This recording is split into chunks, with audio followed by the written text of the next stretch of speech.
I went to I went into game mode when you said that. Got my hands on the keyboard and the hand on the mouse to start playing. And wait a minute, I'm not playing. And oh, we're live. Hi, people. How's it going? uh, hey, Chad and Mr. Devin the Pepper Potts. And that looks like it at the moment that I can see, other than Chad and myself. So hey, guys. Ebert. Oh my God, Chris Jackson. Holy crap. Holy, I was gonna. I mean, I was wondering how you were doing. So I guess your job's doing well. Yep. Lord Hey, Eber. Hey, Almighty. Russ. Hey, Chris. What's up, guys? Hey Russ. Hey Cody. Ebert. Chad. Rob Z. Hey Rob. Hey. Devin. I don't know. I don't know. I don't know if I feel comfortable about calling Devin the Putz. I just don't know. Nah, I'm So, just gonna call him that pepper guy. maybe so. I just call him. If you're talking to the Pepper Potts, just say Devin. Yeah, I'll just say Devin. I'll stick with Devin. Sausage and pepperoni plus a pepper blend I have that could be anything by now. Haha, just top off with different powders each time. He likes to change it up. Cool. Oh, so the weather's finally warming up here. Yeah, it was pretty nice today, except we had one of those awesome thunderstorms roll through. I mean, like thunder that would shake the house and just gigantic raindrops smacking the heck out of everything. Yeah. We were at like 87. We got up to like 53, 55, somewhere in there. So it felt miserable. It was, the humidity was climbing back up. I think we're close to 70-ish in the humidity. So it said another front's coming through this weekend. So, or actually tonight, I think they said. So it should feel pretty good this weekend. That's good because I need to finish a lot of things in the yard. I didn't do much today except water a few plants and did some more indoor. The plants I still have remaining in the tents, watered them. Other than that, I'm just taking it easy. Yeah, it's supposed to get warm here by Sunday too. They're talking like 70. Chris has been getting through work and looking for pods and products to review, just like Rev. Charlotte got hit really hard this weekend. Ew.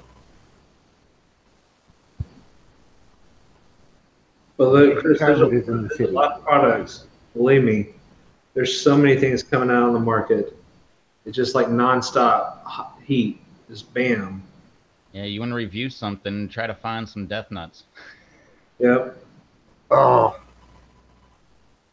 I asked Evan if he wanted to try the number fours, and he reluctantly said, I might try one.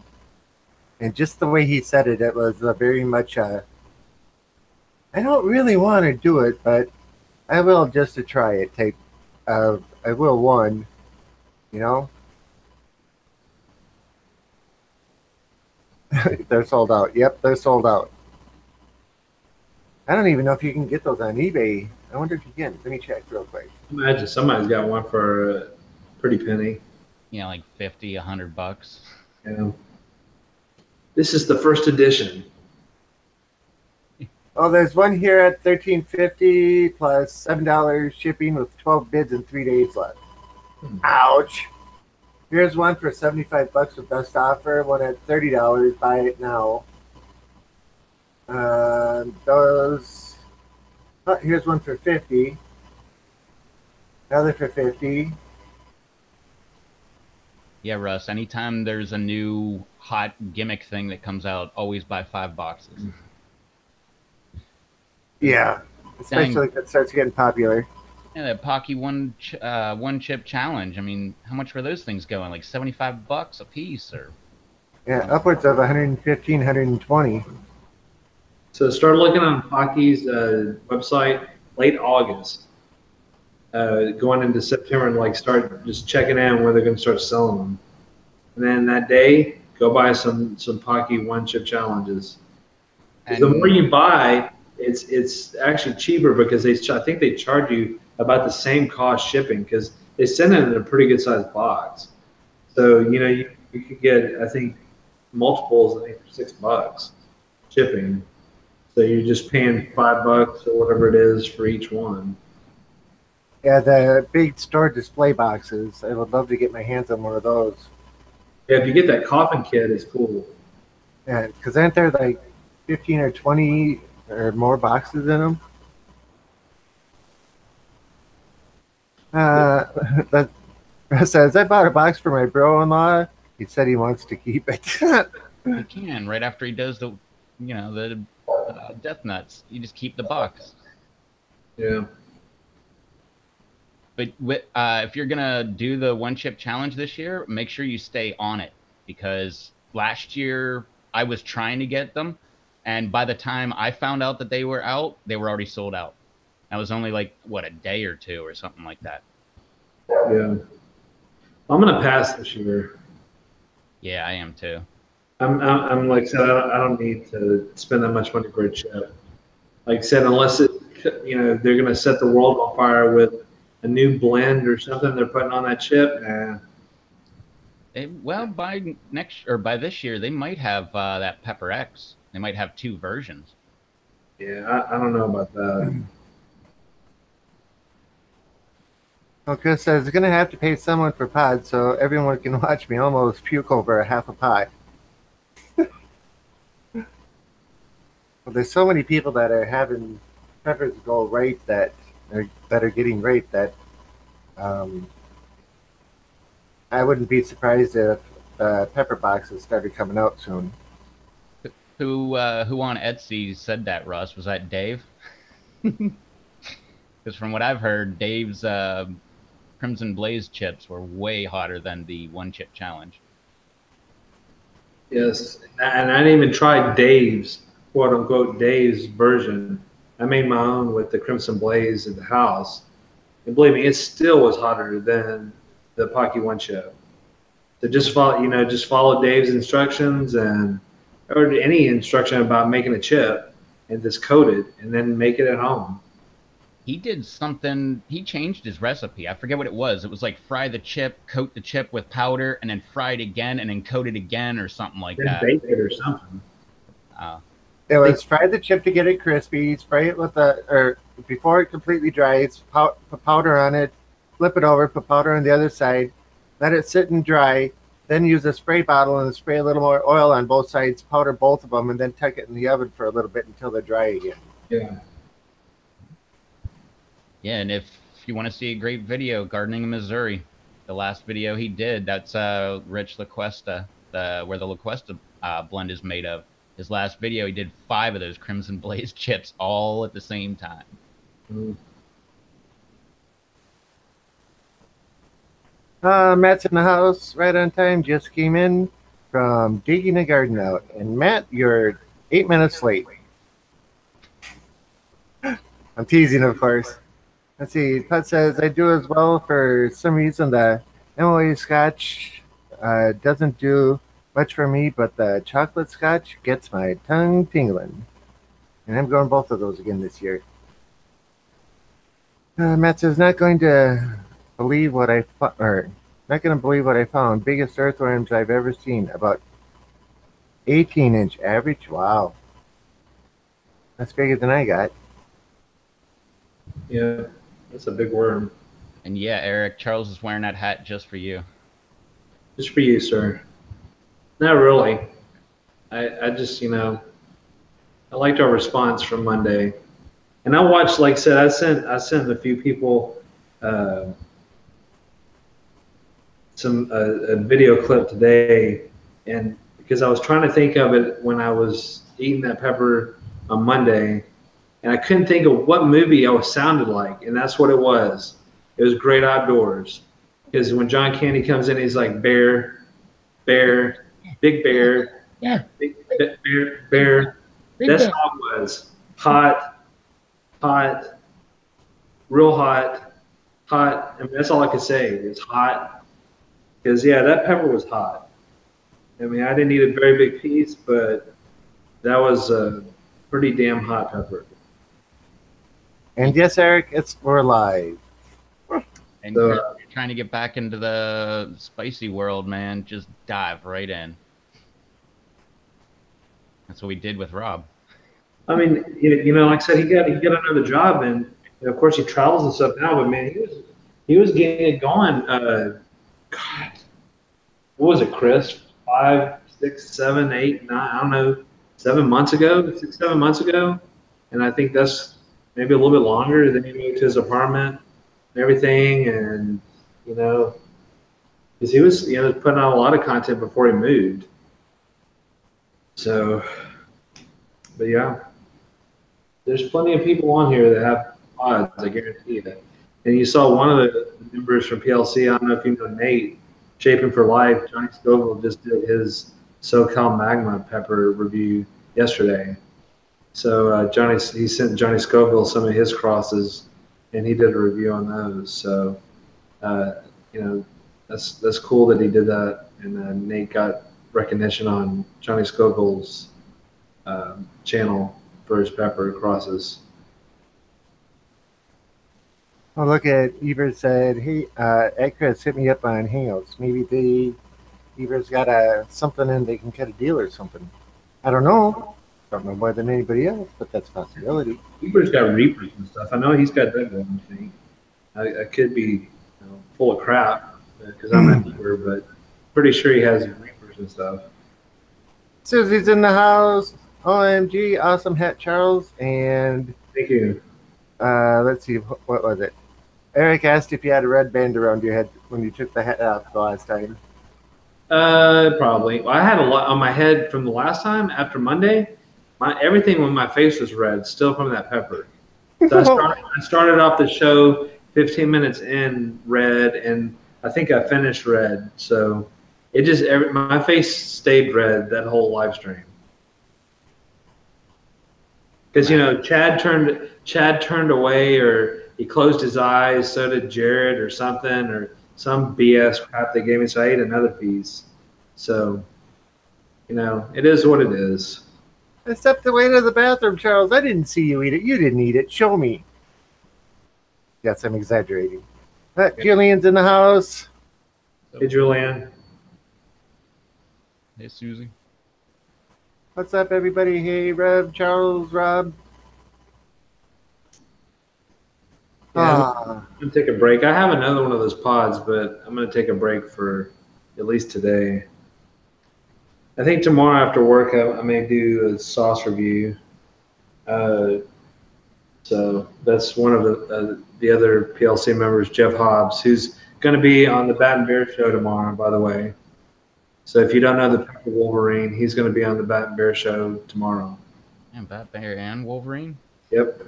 And they're doing the Nectar for the Gods one-shot giveaway. Jeez. So definitely check them out tomorrow. How do you keep headphones in your ear and in your inner ear? Wait, if your inner ear is sweating. Yeah, Devin, you might have a little too much powder on that pizza. But I bet you're loving every minute of it. Eber says last of his plants came in. I still have a bunch that haven't sprouted yet, but in the last 2 days I've had like 4 more that have come up, so some of them sure take a while. I have some that have been sitting there since the beginning of February. I'm still not giving up on them. Yeah. I don't think they're coming up, but they're there. I'm trying to decide my last 36. So that's what I'm trying to decide on. I gave some plants to coworkers today. Hopefully they don't kill them. Probably. Then I explained to them how to get them out of the double cups too, so they don't just totally just cut the roots up to crap. So we'll see. Petey's in the house. It may be the last of their short life for those peppers, but oh well. What's up, Beatty Beats? Hey, Well, I got a little pepper from Brenda Picante up at the pepper meetup called Mhm. an Aribi Gusano. Uh, Really tasty little white pepper. They're only about an inch and a half long, and they're really thin, like a really small cayenne.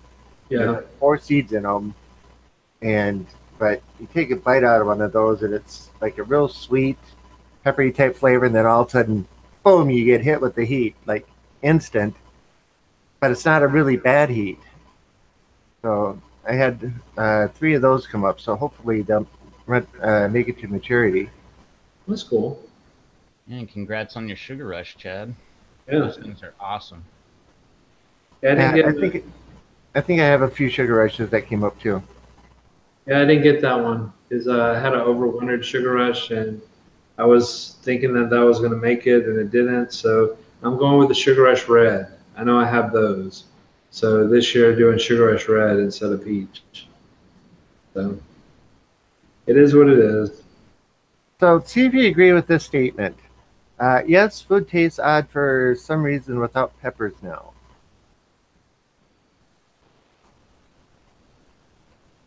I've been eating pepper powder on and stuff so much lately that food tastes bland without it. I don't Uh, even think about putting it in anymore. I just automatically put it in. I mean, that is. I mean, that's even hell for me. It's been black pepper forever.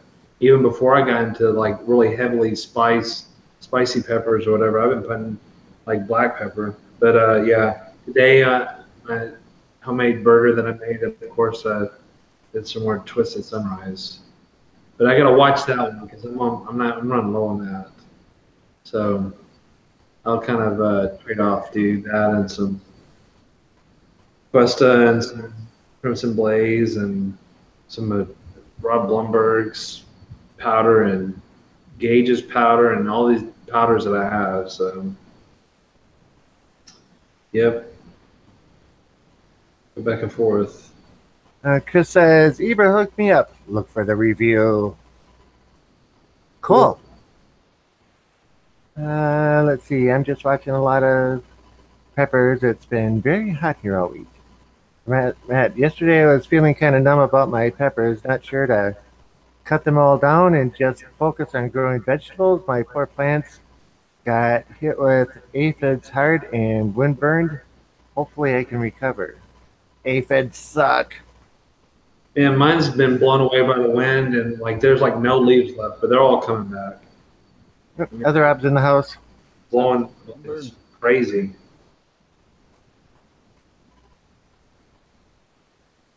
Tabasco made a champagne hot sauce for their anniversary. Anybody saw that? No. When I saw the what they had those limited edition ones. The was it the Scorpion Tabasco? It Yeah. sold out in like 4 minutes. Because I tried to get some, but already sold out. Sorry. I want to say I saw one at my grocery store. The Scorpion one? I want to say that, but maybe I'm mistake. Maybe I'm just thinking of a Pepper Lovers post. Okay. I have Tabasco peppers this year too. Like four of those came up.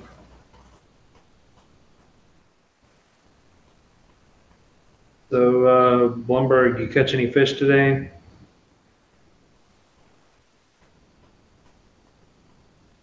I had no idea not to top jalapenos either. I pruned all of my 10 peppers the other day too, so light can penetrate through the canopy and make some new grow side shoots. Cool. That's a I good didn't. thing to encourage the growth. I've never heard that about jalapenos, but I don't encourage topping ahis. They either take a long time or they just really don't like it.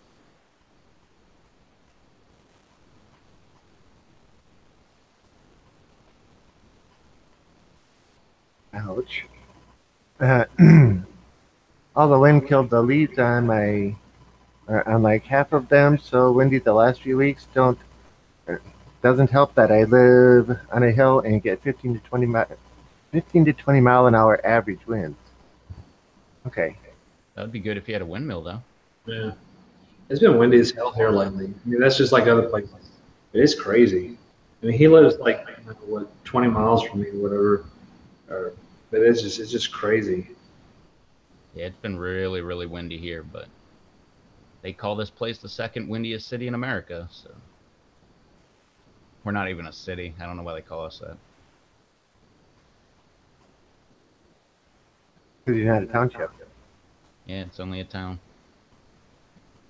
Oh yeah, it's either a township or a city, as far as I know. Township has to be under a couple hundred people.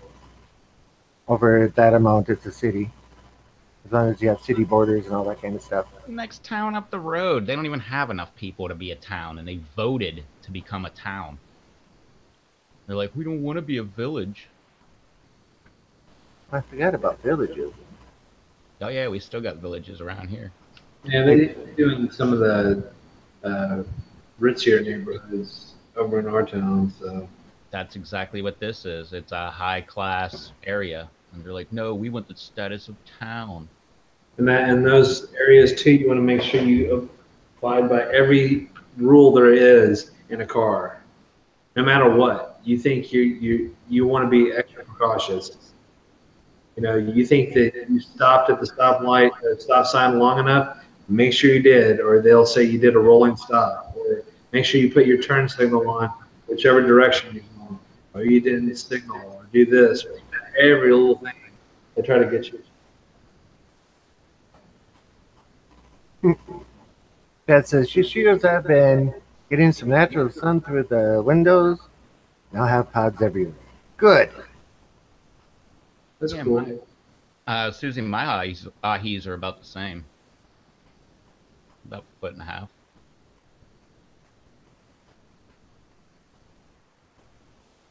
They usually grow tall and lanky. Well, tall and So do leggy. mine. Mine are tall and leggy all the time. That's okay though. I'm half tempted to chop half of the ahis down, top them a little bit, and see what happens. But I don't think I'm gonna. The only year I ever topped my ahis was the first year where I topped everything, and those things took like half the summer to actually come back. And that's not putting on pods. That's just to come back to where the status where they were. Yeah, I'm gonna leave them alone. And Or Matt, but if that you no got longer multiples, exists. top one. Yeah.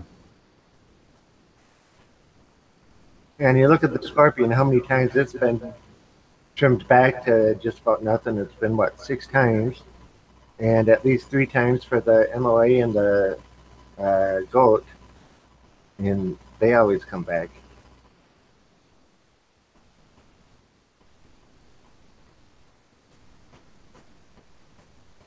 But my ahi lemon drops are staying in the house until the fall, and then they'll go to the shop if it's clear of aphids.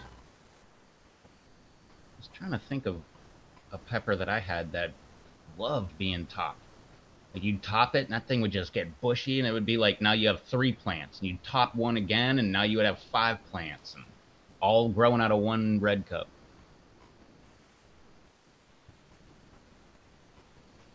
Katie says they seem super leggy, laughing out loud. Almost lost them to the wind the other day. Thankfully, I staked them. Matt says, Charles, you are you ASM or store manager? The first. Okay. I had a bunch. Katie says I had a bunch of broken fish rods and took the sheets to them to use as stakes. Oh, that's cool. Cheers.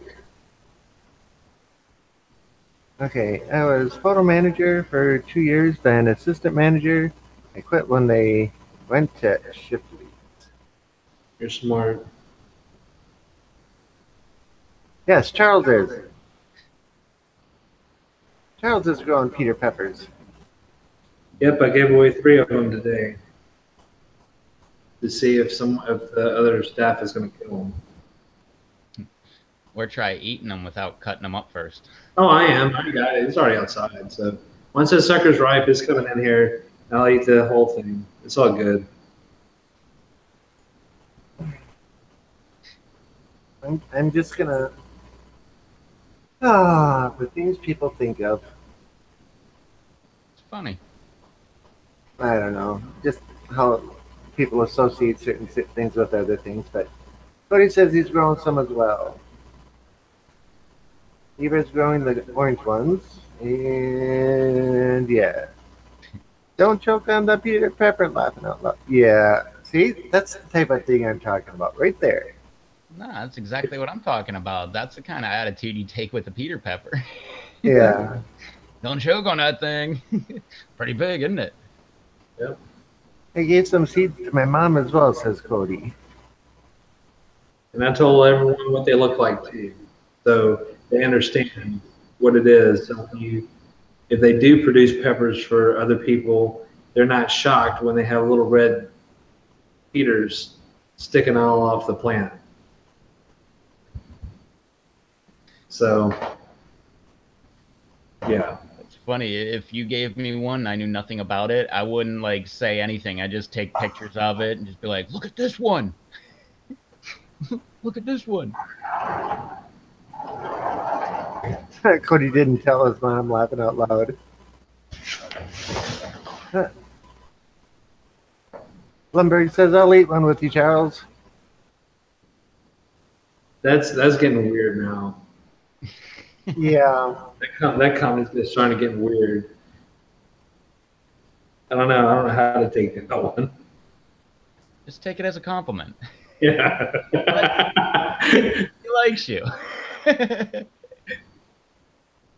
So what happened on Monday's live stream? Well, Rob Blumberg and Charles both ate Peter Peppers. Together.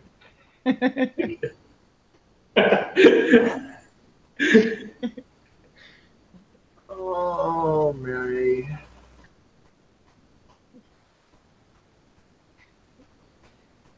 Yeah. Well, I looked at my MOA Scotch bonnet today, and the little leaves that are on the stalk of it are bigger. So being out in the outside for 2 days with the horn or the wasp running around seemed to have helped them. Hope it stays that way. Julian says I bought some poblanos and habanero yesterday. Plan to save those seeds. Almost got dried anchos and Cascabel. Okay, cascabels. Cascabels. What would Peter Pepper times long cayenne make? Can we make can we make a bigger Peter? I don't know. Give it a shot. What about those giant ones that Brando had? That giant, remember that pepper he had that was like this big? Yeah, I've got that, and just imagine. Have you ever seen a Helix Nebula? Sounds familiar, but I can't So it's remember. real long and like curls. Oh It's yeah. like, it's kind of like a. Are you all right? It's kind of like a space pepper. I think that's kind of what they call them, or whatever. Yeah, that's a good point there, Ebert. X-rated Mondays. X-rated Mondays on the Red Coast TV. Today we're going to see what pepper the guys are going to try. Yeah, those big. Go ahead. With pepper. Those big ones that Brandon was showing off, the big red ones were the either sweet twisted or the twisted sweets. Yeah, sweet twister. Yeah. Yeah. Right? I planted a bunch of those, and I have You had I think I've 100% got 8 of them success coming rate. up. Rob, didn't you have a 100% success rate on those? Yeah. Yeah, I put 4 seeds in a cup and 2 cups, and I have both of them up. I think. That's my favorite kind of pepper. Whatever comes up, 100% germination. Yep. Who can put the most peters in them?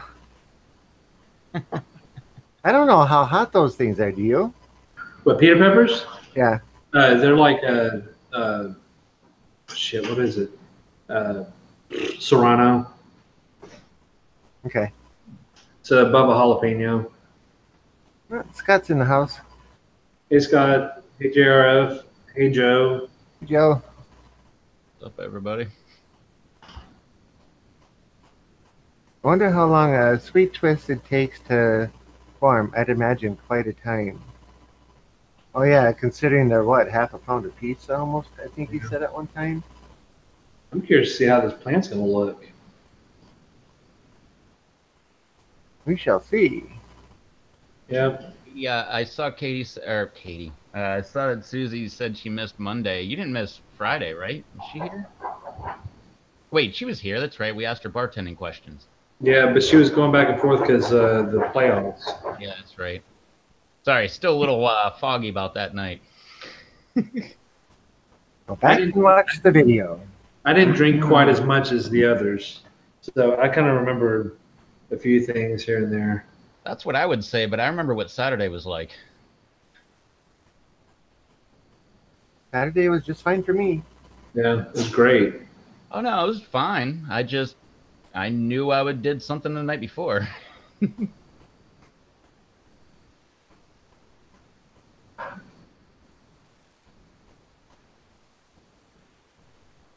Don't worry, Rev. I was a couple sheets to the wind. Sweet. That's Hey, you want to make this live stream better? Drink before you watch it. It'll always be better, I guarantee it. It'll seem really interesting. Eva says, good, just packing, leaving for the mountains, going to Asheville, NC, Friday through Tuesday with the wife. Nice. That's some pretty country there. Oh, are you going to? Or are you going to be by? What the heck is that place called? Uh,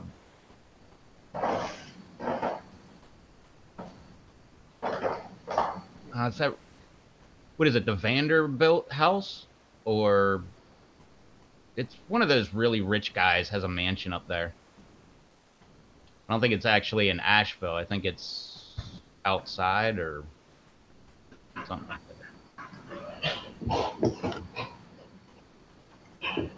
Cody says, I always peer pressure him to drink. I don't think so. that. It's Biltmore or Biltmore. Yeah, Biltmore. Yeah, it's Vanderbilt. That's right. Or Vanderbilt? I think that's whatever. It's a gigantic house. I forget how many rooms it has. It has like 40 bedrooms or something like that. That's when you have an upstairs maid, downstairs maid, and a cook, and whatever else. Groundskeepers. That place is so big that just to like maintain the inside of the house, it probably takes 50 people just to maintain the inside of the house. And I don't mean 50 during the day. I mean 50 all around the clock. I mean that thing's gigantic. Look it up if you want to check out something cool. I don't know exactly where it is, but it's in the mountains of North Carolina, somewhat by Asheville. Brian's in the house. Hey, Brian. Hey, Brian. Brian? The dungeon is good, laughing out loud. Yeah, I haven't been there, but a guy that worked for me, he went there. He made a special trip to impress this girl he was with and went all the way out there. I forget how many hours it was, like 6 hours or 8 hours just to get there, and then same thing back. He he didn't get lucky. Yeah. Probably too tired from the long trip. She wasn't driving. Yeah, but if she was still going with, still wears. They should have driven down there, did the tour, and stayed the night, and then come back the next day. Well, she was a very funny, or interesting, I should say, story. She was born in, I believe, Moscow, and she moved here, married some really old dude, got her green card, divorced the guy, and then, I don't know, just slept around town. Yeah, Matt, I'd love vinegar-based barbecue. Oh, yeah. I like the tomato-based, too. That's kind of like a northern thing, but I definitely prefer the vinegar better. That is so good. No. Yeah, North Carolina barbecue with some coleslaw on there.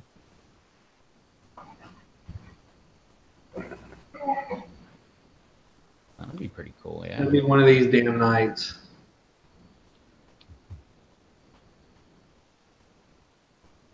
Go put him in another room. That'd be worse. Yeah, you can't do that to your babies.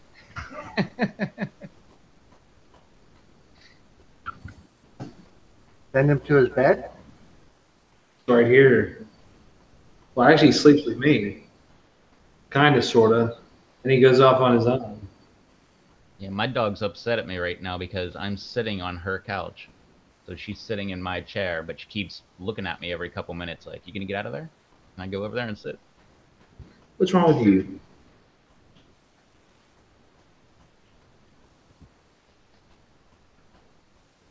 Yeah, go wander off. Ah, Oh, yeah, wander off to find another toy to bring to me. Yes. well, as I got home this afternoon, I pull up and neighbor comes walking up and starts chatting, and he says, "Oh yeah, you should see what I just got." Walks me over to his garage, and he got uh, it's an older one, but he's got one of those little bobcats in his garage. Sweet. First time I've known anybody with a bobcat. Well, I've been wanting to get my backyard leveled out, and I got to talking to him about it, and he says, "Yeah, when it thaws out, I'll take it and level it for you, no problem." Yeah, they call them a skid steer. Yeah. And it's got a regular bucket for it, a snow bucket for it, and forklift hooks for it. So you can do all of it.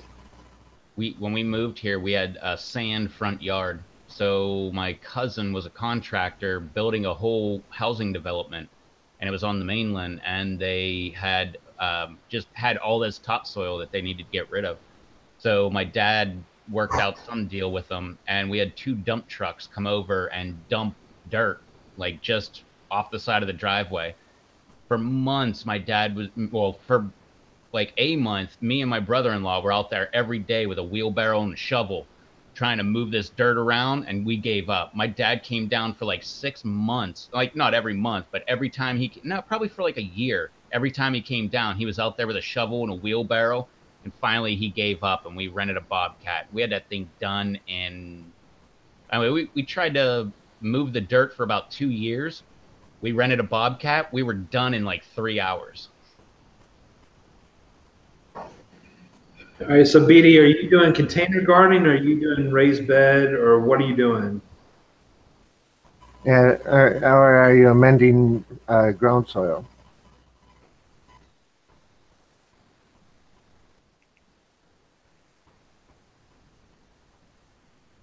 Because if you're doing fabric pots, I did almost 3 yards, and I've got one. I'm gonna have enough for 156 plants, and that's almost 3 yards.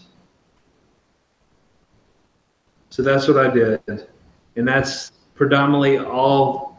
That was enough to do a 65-gallon smart pot for my Dorset Naga.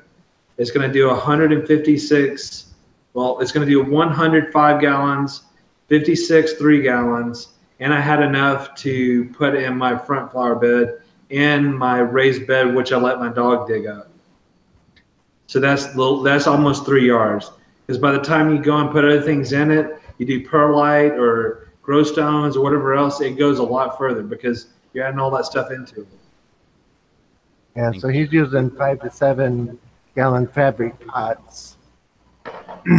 So at 100, he'd probably still need, yeah, right in the. I would go 2, unless you just want some extra dirt. And if you don't know what a yard is, it's 3 foot by 3 foot by 3 foot. So it's a cubic yard. Yep. I have 5 gallon containers and use 2 yards for about 75 containers. So yeah, staying right in that same general area. Yeah, so it's roughly in there. Depends on how far you go with it. So a little bit. And the thing is that I know the place that I got my compost from, they gave me way more than I paid for. Because there's no, I mean, because I know I've seen all these different things. I know they gave me extra. Because they just brought a whole dump truck and dumped it in my driveway. And if you think about it this way, if you overbuy the compost, over time the pots are going to take and settle down. You can always top them off with what's left over, or you can take what's left over and spread it out throughout the yard. Yeah. It just, if you don't have any extra space for all this or any other places to go with the compost, then you have issues. Because then you're like, oh, I bought 3 yards and I needed 2 yards. And then, oops, I'm going to do with a yard of dirt. I'm serious. I mean, if you have a place to go with it, it's great. But like, put it in the yard. yeah, But here, if we're willing to work for it, we can go down and get all the compost we want for free. I can go down and fill up my pickup and my trailer, and all they do is you drive in and they ask you for your first name and write down your license plate. You go up, you fill up, you drive out and wave at them as you're going through the gate. Do they load it for you, or do you have to load it yourself? If you hit it right and they're running it through a sifter, you can actually pull your vehicle in under the sifter and have them dump it right into your truck. I have a friend and loader out there. If he's out there and he's working, you ask him nice, he will take and load it right into your truck and he'll load your trailer down. But he's got to be there. But he's only there like 1 day or 2 days a month when he goes to turn all the piles. They have them all in great big huge piles, and they take and turn them like every week or every 2 weeks, whatever it is. They literally pick up every pile and move it over like 15 feet into these big long piles, and then after they've been there for 2 years, they get moved into another area for the people to dig through and pick up.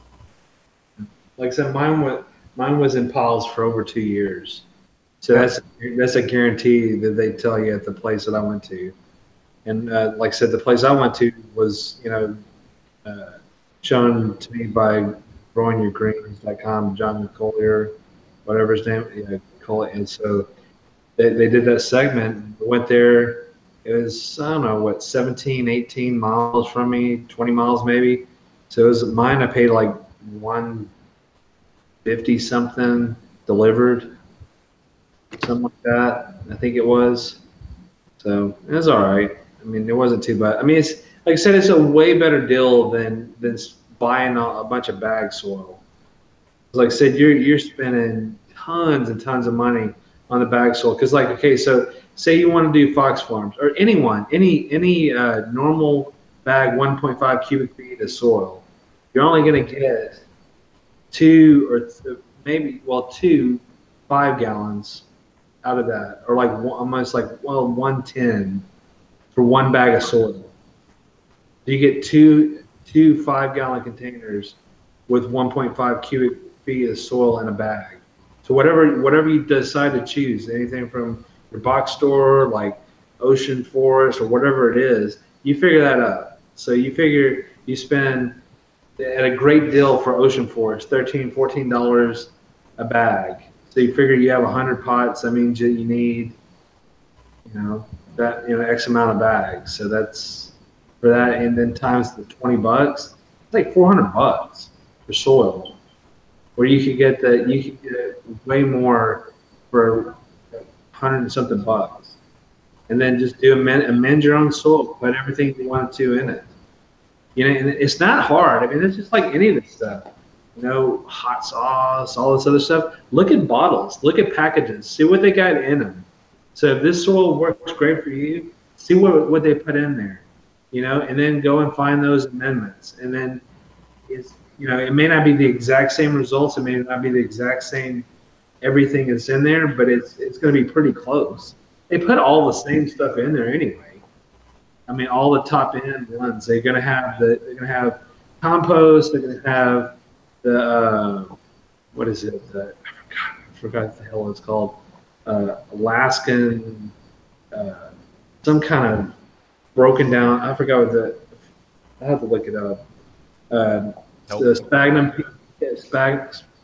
peat moss, perlite. They're going to have some of them are going to have whatever it might be, but it's all it's all similar. And if you're getting soil and you're gonna go get it yourself, the best idea is this is coming from experience, because before we got those dump truck loads, I drove across the bridge and got a yard in the back of my pickup truck, which my truck did not like that. When I'd look in the rear view, I was looking at the road. I'm like, that's how sagged down my truck was. And it took me like 2 days to get that yard out of the back of my truck. So if you can use a trailer, much better to do that. You can just park the trailer and not have to drive to the store with dirt in the back. Bernie's in the house, and somebody mentioned about the compost being mixed with biosludge, the stuff that we get. It's from the tree cutters for the city. When they take and grind everything up, they bring all of those cuttings down and dump them all in the piles, and that's what the compost is made out of.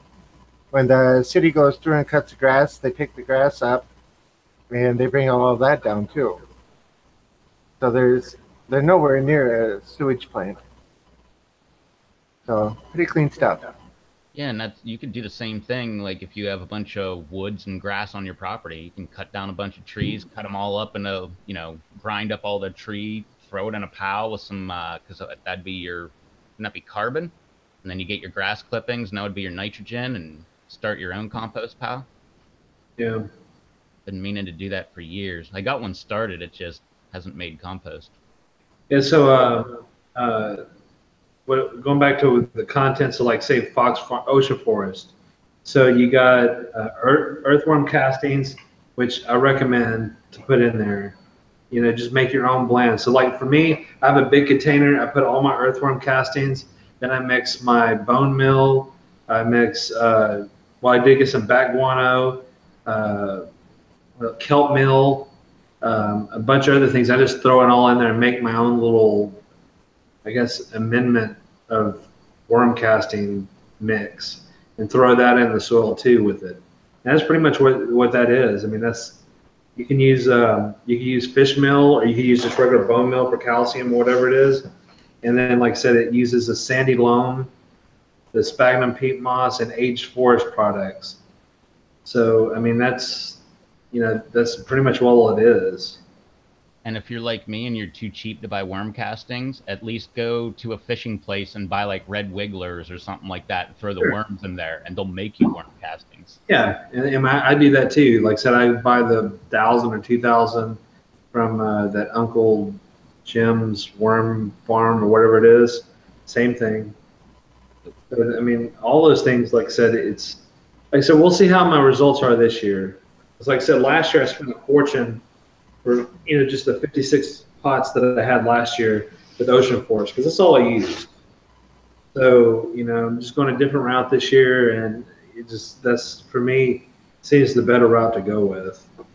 That's a good point, Eber. Has anybody ever seen that where they had a giant ant hill, or I don't think it was an ant hill, it was just, ants in the ground, and they poured molten aluminum down into it, and once it was done cured, they dug it all up, and that was very, very neat.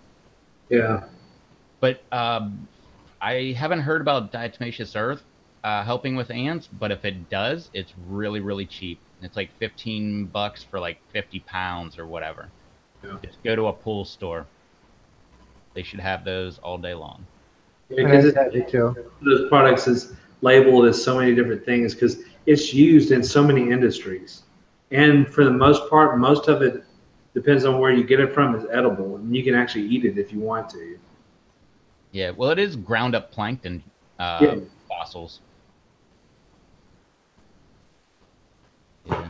Looking at it under a microscope, which I didn't actually do, but I took someone's word for it because they posted a picture about it, I wouldn't eat it. That stuff's like jagged little pieces of glass or whatever. That's why it's effective. Yes, I mixed it all in with my soil this year. I'll be back in a moment. That's what I have enough too, because I already had like 56 plant pots worth of soil that was in the containers. I don't waste dirt. I don't waste dirt when I do my plants either indoors. Every plant that gets taken out, I dump it into a bin and reuse it. I just put more, something else in it to freshen it up, some moisture, whatever else. I reuse all my dirt. I don't throw that crap away. That's a good point, Bernie. He said that diatomaceous earth works great on ants, but they just move over a bit. That's what I found about like that fire ant stuff that you use when you have fire ants. Yeah. It doesn't do anything, but they're no longer here. Now they're over They're here. there. They just move. But Just like you sprayed them with a water hose. yeah, but if you keep doing that, you might be able to move them into your neighbor's lawn. Yeah. That's what I did. Sorry, neighbors.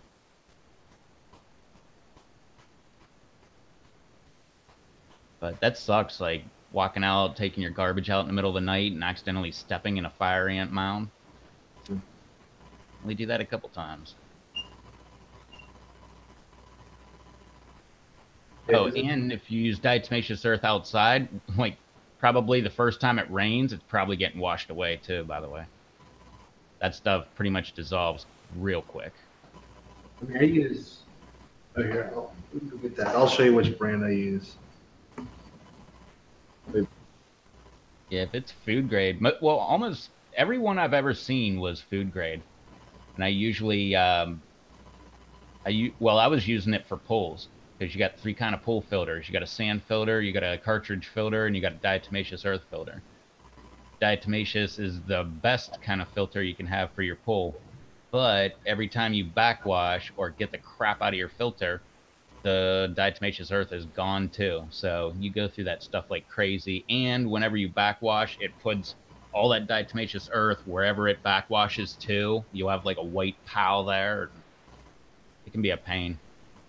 I like sand filters the best.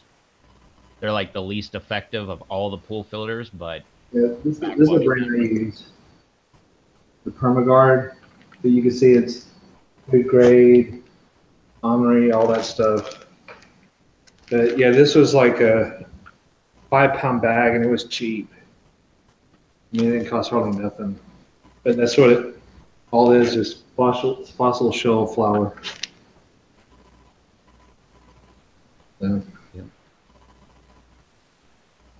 now I'm gonna have to take it away because my dog's going crazy. I want it. Hold on. that would make those pods pretty hot, Julian. Or catch on fire. But if you did kill the queen, that probably would take care of them. I guess. I don't know. Or they'll just move and create a new queen. Isn't that what bees do? When the queen dies, they just make a new queen?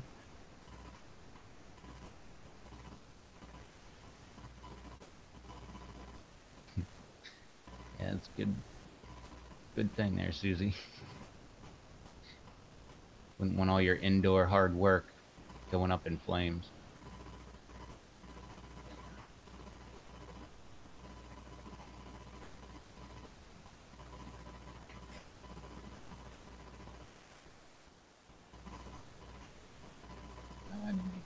I don't know if I don't think I'm having any connectivity problems over here, Eric.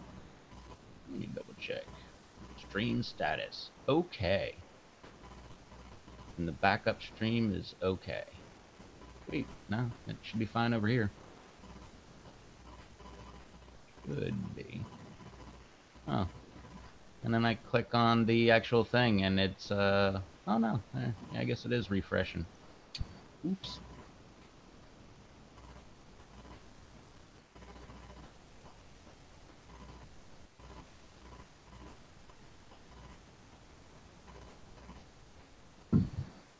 Yeah, every once in a while YouTube's just very finicky. This has been crazy the last couple of weeks. It's just been acting real goofy. And what's really bugging the hell out of me is the chime thing that is making in between the, like if you just let one kind of genre or one kind of segment that you do on your channel and you let it play, and then that new YouTube chime, instead of doing like a commercial or something, it just whoom, it sounds like a PlayStation commercial or something coming on, and it just says YouTube, and then it goes to the next video. That thing is just, I don't know, kind of driving me nuts. I haven't seen that one. Yeah, I do it when I have it on my TV. Oh, you have autoplay turned on? Yeah. Oh yeah, no, I turned that off. Well, I mean, here's a good example. Up next on my playlist here, for if I had autoplay on, my very next video would be the live stream where you and Crazy Kimberly. don't know why it suggests my own videos to me.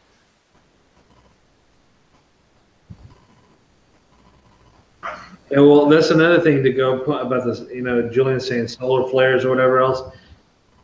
You know, we didn't die on the 23rd. Were we supposed to? Yeah, they said the world was going to end. Again. They've been wrong about that like 40 times in my lifetime. Yeah. And then today I saw the thing about, I don't know what people's opinion on this, but this has nothing to do with peppers, but I guess a business decision is, I know that a lot of people don't give a crap about this car company. But what do you think about Ford saying the hell with it, we're only going to sell a Mustang or a Focus, and then we're only going to sell trucks? That's it.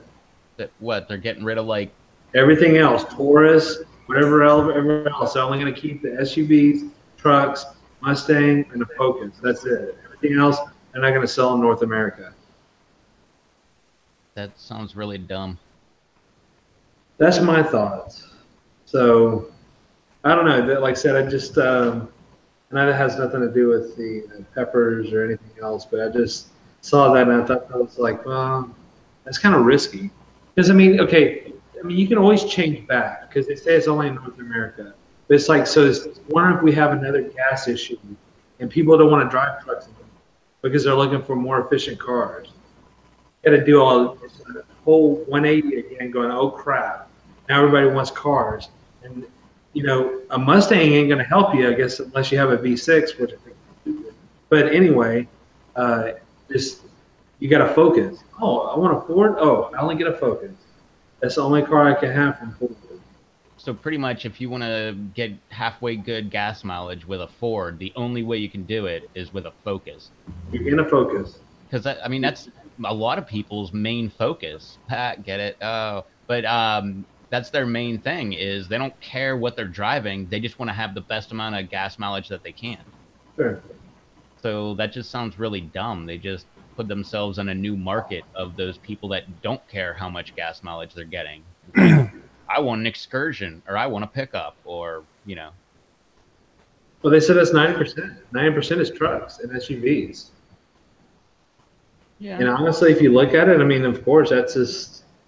That just sounds like a dumb decision. They should just cut back on production on those other ones then. Like only make so many Tauruses or Fiestas. Yeah, everybody wants a Fiesta. Well, like I said, I think in all, if you look at it, it's just they're dropping 3 cars or whatever it is, because I think that's about all they make.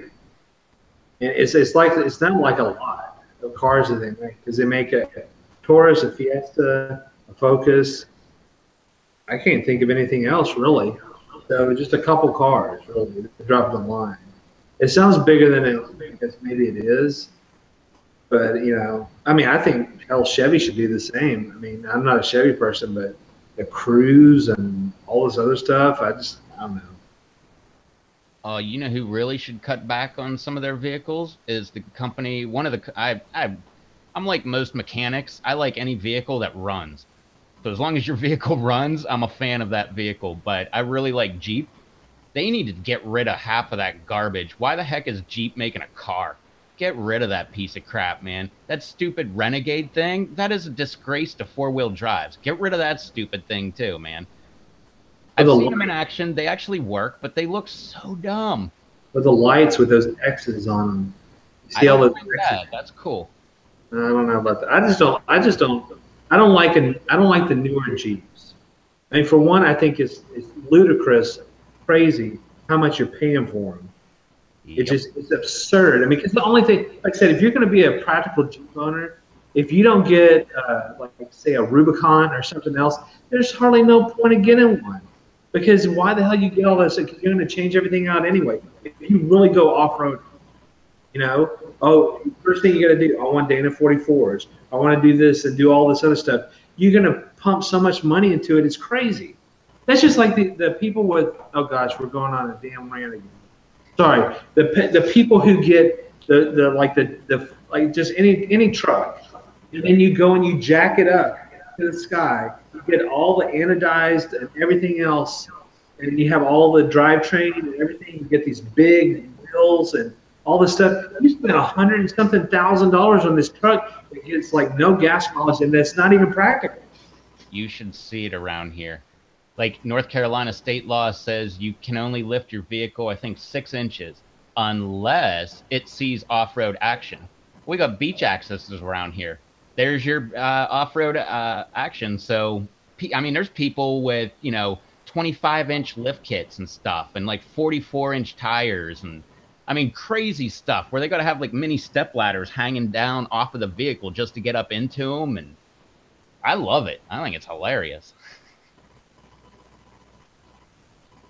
But no, it is kind of funny though. They'll buy like a $50,000-$60,000 pickup truck, and then they'll go remove the axles and go spend 15 grand on 2 new axles, front and rear, and then they'll pay 2-3 grand for a lift kit, and then they'll have to pay 5 grand in tires. Like you said, now we need a new drive shaft, but now the pinion angle's different. So I mean, it's never ending. Yeah, like they get to the point where well, they get them to the point where they actually have to drop the transfer case down and like move the pinion angles so that they're lower to the ground, which is hilarious because now there went like part of your ground clearance you just tried to get. But it doesn't matter. You can still walk underneath the truck. Yeah, I don't know. I said everybody can do whatever they want to the car. That's fine. I just think some of the things are. Well, actually, this is the bigger question I have. What in the hell you do for a living? That's all I want to know. What in the hell do you do for a living? It's like, unless you're like in debt out the wazoo, that you could do this to a damn truck. Oh no, that's the funny thing. These are like second generation business owner kids. Like their grandfather started a concrete company and they have so much work that they joined the company and they're making, 150 grand a year kind of thing. Like, what else are they? I mean, they're still living at home. So what else are you going to put your money into? Well, buy me a big truck. Yes. Which, hey, I'm not talking crap. I just kind of wish someone in my family started a concrete business or construction or something. I can't even afford a diesel, let alone doing anything to it. Yeah, I just think it's kind of crazy, but that's how you want to spend your money. I wouldn't do it personally. That's just like I know you don't like Fords or whatever. To me personally, for the amount of money you pay for a King Ranch badge and the saddle leather, it's just crazy. I mean, it's in the house. The trucks are, hey Rocky, there's so much as far as it is. I mean, they're an expensive truck to begin with. Then you're throwing all this extra money for badging and saddle leather. Yeah. And I guess some of them could be doing drug money, but most of them are not, because you look at their front license plate and they got whatever business they work for. Yeah. And they're like one of the top line companies around. And Susan's in the house. Hey, Susan. What's up, Susan? Anyway, that's my rant for tonight. We went on a rant Monday, so I'm stopped ranting, I guess. Yeah, Brian said that Jeeps are one of the most top vehicles that hold their value. That is so true, because I've wanted a Jeep for so long, and good luck getting one under like $7 grand. And I don't care what year you're, like a Wrangler is what I'm talking about, or an XJ. I really want a 2-door XJ 5-speed 4.0. But a Wrangler, good luck finding one under $7 grand, no matter what condition, no matter what year. See, I like the older Jeeps. The CJs? Yeah, CJ7, whatever it might be. That's what I like. Yeah, I like all of them. The only thing I don't like is my sister has like, I don't know, a 2018? So maybe she has a 2017 or 16 Jeep Wrangler. Yeah. And the dash just seems so high. I mean, when I'm driving, it feels like the dash is right here, and like I'm looking up over the dash. It's kind of weird. Yeah. But I could get used to it. Jeep has a truck this year. They're bringing it out. It is a Wrangler-looking thing with a pickup truck bed on the back. That thing looks awesome. Yeah, I saw that. Anthony's in the house. Anthony. Yeah, they're doing everything. Looks like Eber was saying. Lamborghini made the Urus. That's their SUV, which is freaking awesome. But who's going to pay that much money? But I mean, but if you look at it, okay, now look, This is what's crazy. Okay, so it's like $200,000 or whatever it is for that Urus. Okay, you're spending almost $80,000 for a Ford F-150 fully loaded, everything, and then you add on crap. My friend's was 67,000. So right at 70,000, almost 70,000 bucks for a F-150, which I call the Enterprise because it's got every tech package, everything else in it you could put in a truck. Every kind of LED light, all this whatever the hell it's got on it. Look, I mean, look how far you okay. So you got this, and you got one like these super luxury cars, and you're not talking about that much difference in price. Except, I mean, it's like because you're spending on an average truck that has all this stuff as opposed to, I mean, I wouldn't get the Lamborghini, but that just because of maintenance and stuff. But And it's just crazy how far they're going. I didn't misspeak. Jeep does have a truck coming out this year, but no, they had one a while ago. It was the Comanche. It was like 1984 or 82 or something, all the way until like 92, maybe something like that. My uncle had an 86, pristine condition. Let his step grandson drive it, and the kid rolled it. Totaled.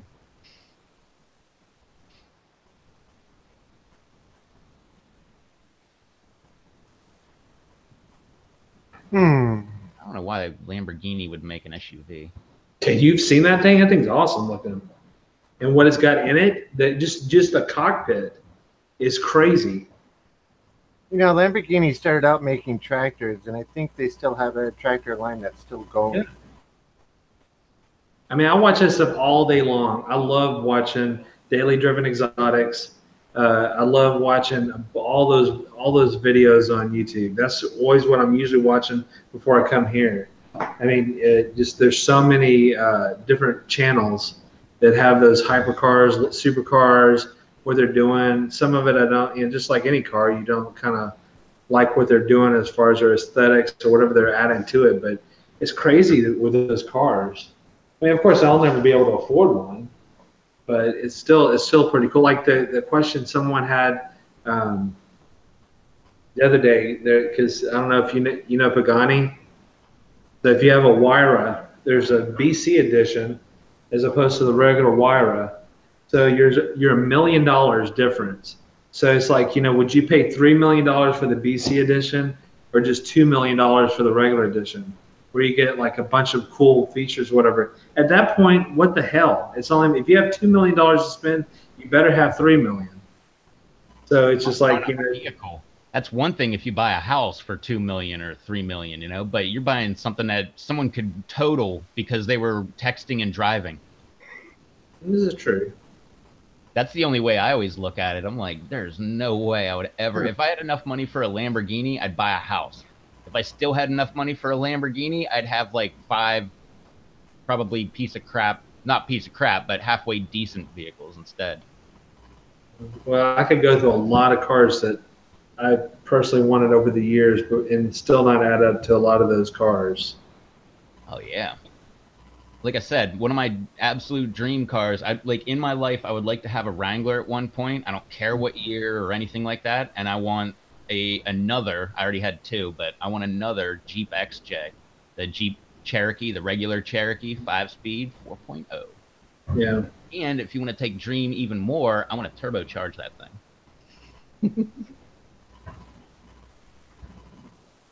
Be pretty easy. It's a straight 6, all exhaust right there on one side. Just pop it right into the turbo. Just minimal welding. I say minimal because do any V8, that's a lot.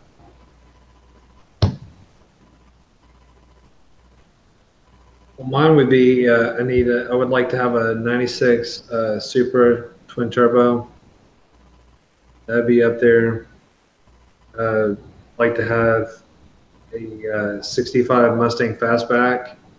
Like to have a 1980 late '80s Fox body Mustang. I was never a Ford guy, but that's another vehicle that's It's a notchback. It's got to be a notchback though. I just like the Fox bodies. I think those are pretty cool, but not a convertible. It has to be. No, it's got to be a notchback. Which one's a notchback? The ones that went in, like notched in the back on there. Oh, okay, yeah, I'm with that one now. Yeah, to do a notchback. Yeah, I've never been a big fan of Ford, but 5 liter Mustang Fox body, I'm Yeah. all for five. Oh, but you can't even afford them. Those old the '80s, hell, they charge too much for those now too. Going back to your Jeep analogy or whatever it is, I mean, shit, they're 8, 9, 10,000 bucks. I mean, because everybody knows they do that. That's what they race a lot of. It's the Fox bodies. You put a Coyote engine in it, boom, you're done. Debadge the whole thing. Don't put anything on it. Make it look like a junker. It's a total sleeper, and just crawl up and just go crazy on people. That's just like today or yesterday. There's talking about going into Rob's world with the Dodge. They're like, you're silly almost to pay the $100,000 for a Demon, because you could get a wide body kit Hellcat and then do a couple adjustments and modifications to the Hellcat for like 4 or 5 thousand max, and you're only 80 something thousand. You're spending $20,000 on a Demon that you could just adjust a Hellcat to, and it'd be a lot cooler. I like the Hellcats much better. Well, have you seen the wide body kits? The wide body Hellcats? Those are cool. I mean, just look it up. But the wide body Hellcats. So I'll keep my Challenger just the way it is. I'm happy with it. yeah, I mean I that's don't need 1,000 horses. no, it's too much. Like I said, I've been in a Hellcat. It's crazy. That's a Hellcat, not even a Demon, and it's crazy in a Hellcat. I'd like to take a poll of all the people that have a Hellcat and ask them what percentage of the time are you in reduced power mode versus full power mode? Because I bet like half of them, they probably just put it in reduced power and still smoke everybody on the road, but don't have to worry about I guess they got traction control. I was thinking of like the tires spinning and. Right. Because I only have, what is it? I don't even know how many horsepower I have, 345 cubic inches. But it's everything I can do to, like, if it's raining, good luck. I can't go any fast at all. Like, I cannot hit the gas at all. And if it's dry out, I can't just punch the gas. If I do, I just sit there and spin tires. And I got 33-inch, mud tires on my truck. That's why my car is a fair weather car. It does not go out in the rain or anything, but it's got 3 modes. It's got normal driving mode, sport mode, and full out race mode. Ask me how many times I've been in full out race mode. Full out race mode. None. I have never put it in full out race mode. I put it in sport mode before a couple of times, but just in normal mode, I can smoke just about any car out there. You need to do it one time. Why don't you do it on a blog style thing for us, Rob, and do something totally different on your videos? Well, Adam's trying to talk me into going up to Brainerd on a Thursday night for the open drag racing nights. Oh, that'd be awesome. And I will definitely bring a camera with if I go. But it's like 250 miles north of here, and finding somebody to work on Thursday and Friday is my issue. If you do go, you need like 3 more GoPros. You need like 1 on the dash. You need 1 like on the front looking back at the car. You need 1 at the back of the car looking front. Yeah. Then you need to get somebody to make like a small side wrap for you with Yankee Ace 50 with that cool graphic with the Twitch. Starting soon on the side, Rob Z, all that stuff on the side of the doors, going down there like, hey, did you see that guy who had that damn Minecraft stuff going on the side of his doors? He was smoking everybody down the drag strip. That would be hilarious, man. Make it look like a NASCAR, but it's like it's just a passenger car. Yeah, hopefully it's a night like get like 1320 videos out there, so they're all out there doing like a YouTube segment or whatever, and go, here's Rob Z from, and he's got the Challenger with the Twitch / Minecraft logos all over it. That's killer. Do a segment on your car and stuff, and everybody like goes, oh man. And he's like, he says subscribe now. Make sure you have that on the door or whatever. Damn, my subscription base went crazy. Damn, I'm glad I actually finally went out there and went full drag mode. But yeah, full race mode, it changes everything in that. Just going from normal mode to sport mode The change is just unbelievable. And sport mode is supposed to be even higher than that. Most people don't know it, but Challenger has a special 3-day class to teach people how to drive one and all the different functionality that it's got. Yeah.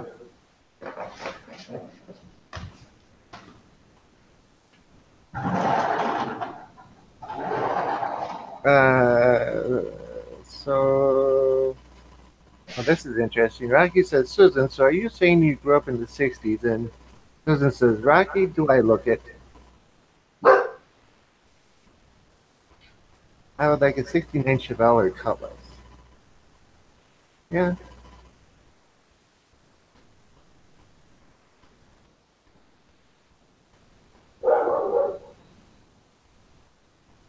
Let's see. But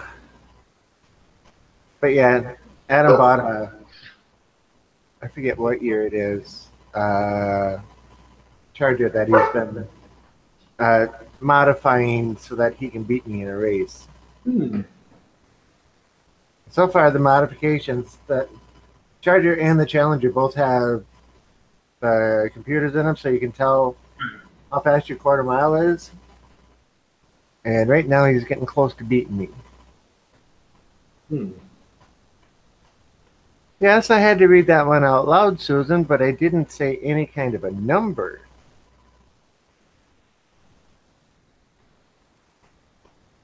Later, GRF.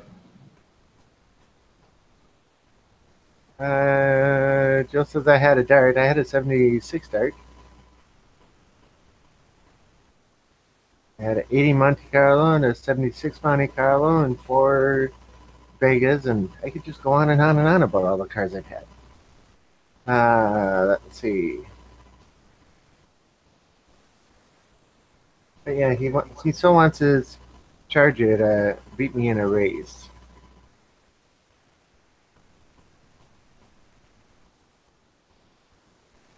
He went out and bought super sticky tires for it too.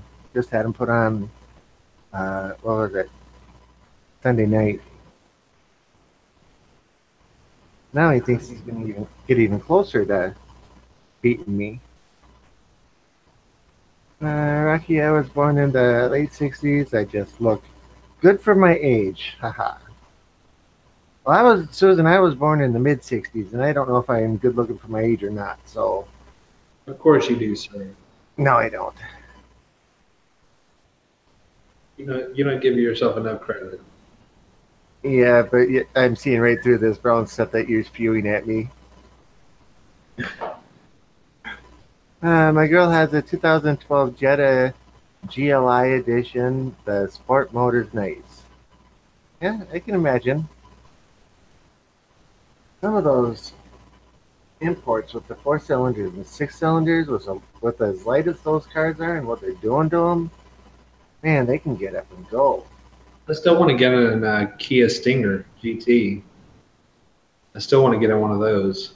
Because there's no way in hell I'm paying $50,000 for a Kia. Yeah. But I like to get in one just to see how it is.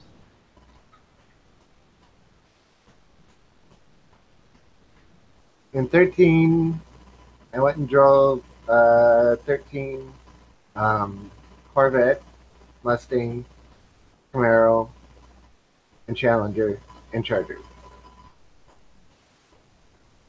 All within about a month's time. The Challenger by far beat them all. I used to have a neighbor, Joe, that had a Gremlin. Say that again? He said I'm about to buy a Pinto. And I was like, yeah, I had a neighbor used to have a Gremlin. Yeah, so did I. I know people that get excited about gremlins. There's a house about 2 miles from here where there's 2 gremlins sitting outside. The only car Next to like 3 javelins. The only car that was designed on an airline barf bag. The Pintos are nice if you're going to take and hop them up and keep them off the street and you move the gas tanks.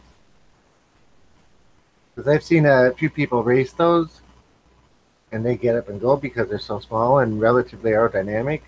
You can get a 302 under the hood without an issue. But yeah, just don't drive it on the street.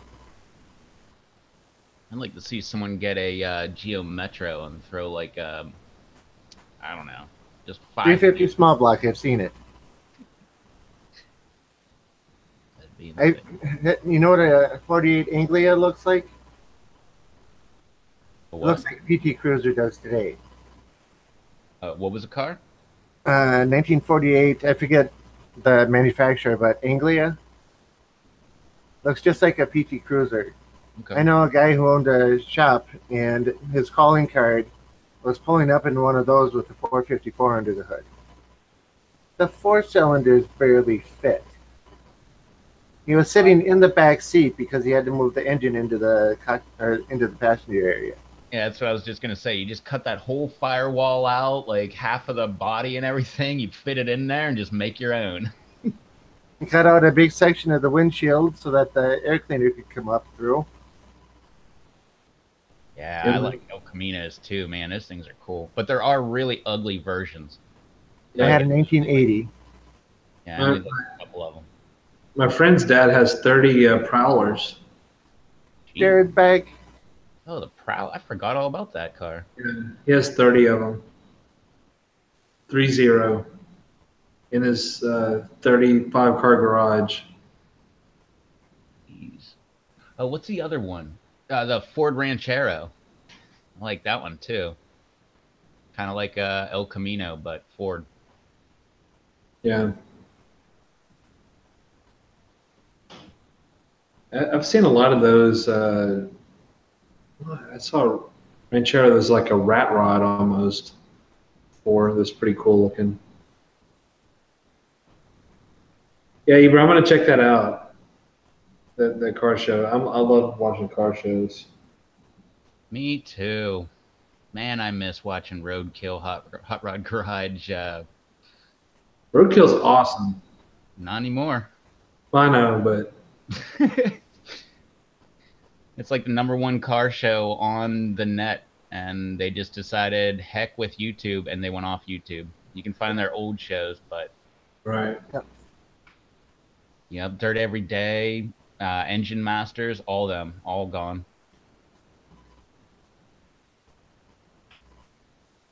And as a protest, I refuse to watch them anymore.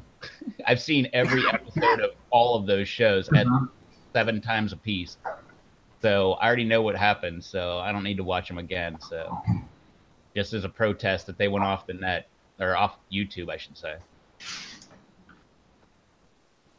I know, I'm cheap. That's what the comments say in every video. Just buck up and pay the $4 a month, cheap bastard. What's wrong with you? I'm not paying $4 for a crappy, you know, their own version of YouTube that doesn't work right. Have a good night, Eber. Thanks for joining us again. Later, Eber. 3:30.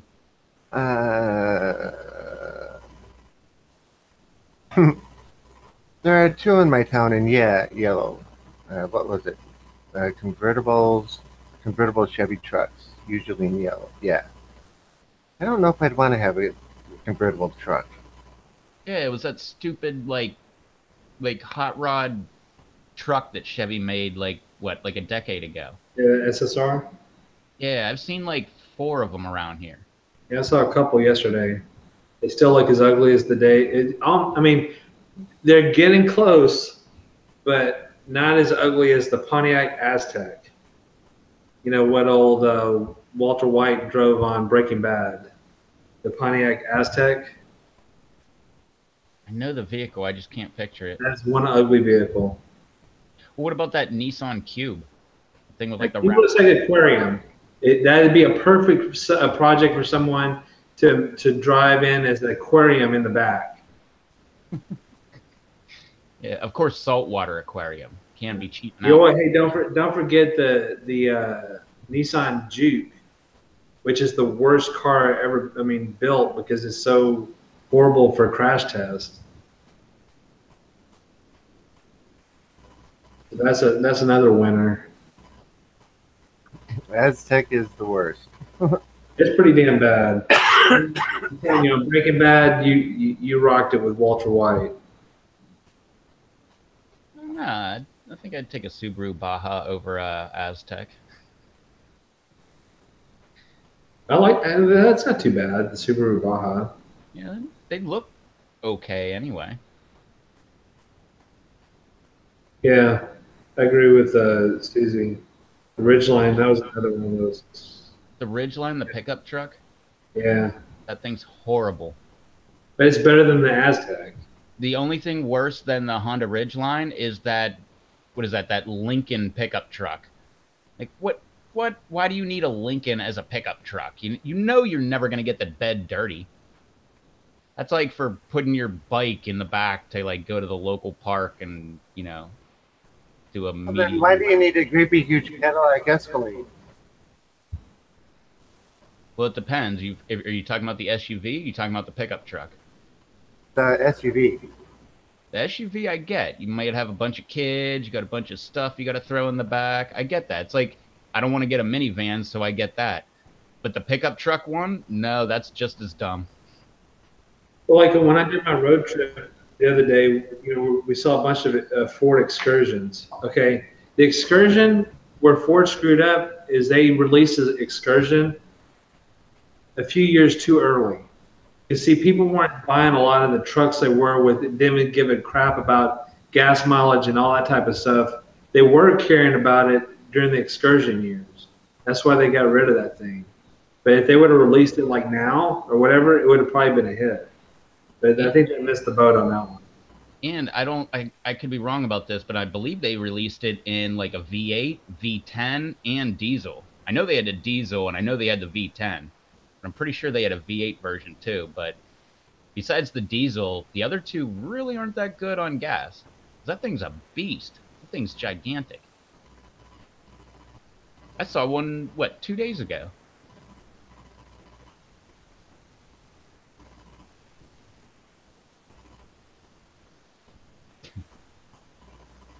I think I know what Give me an F-250, I'll be happy.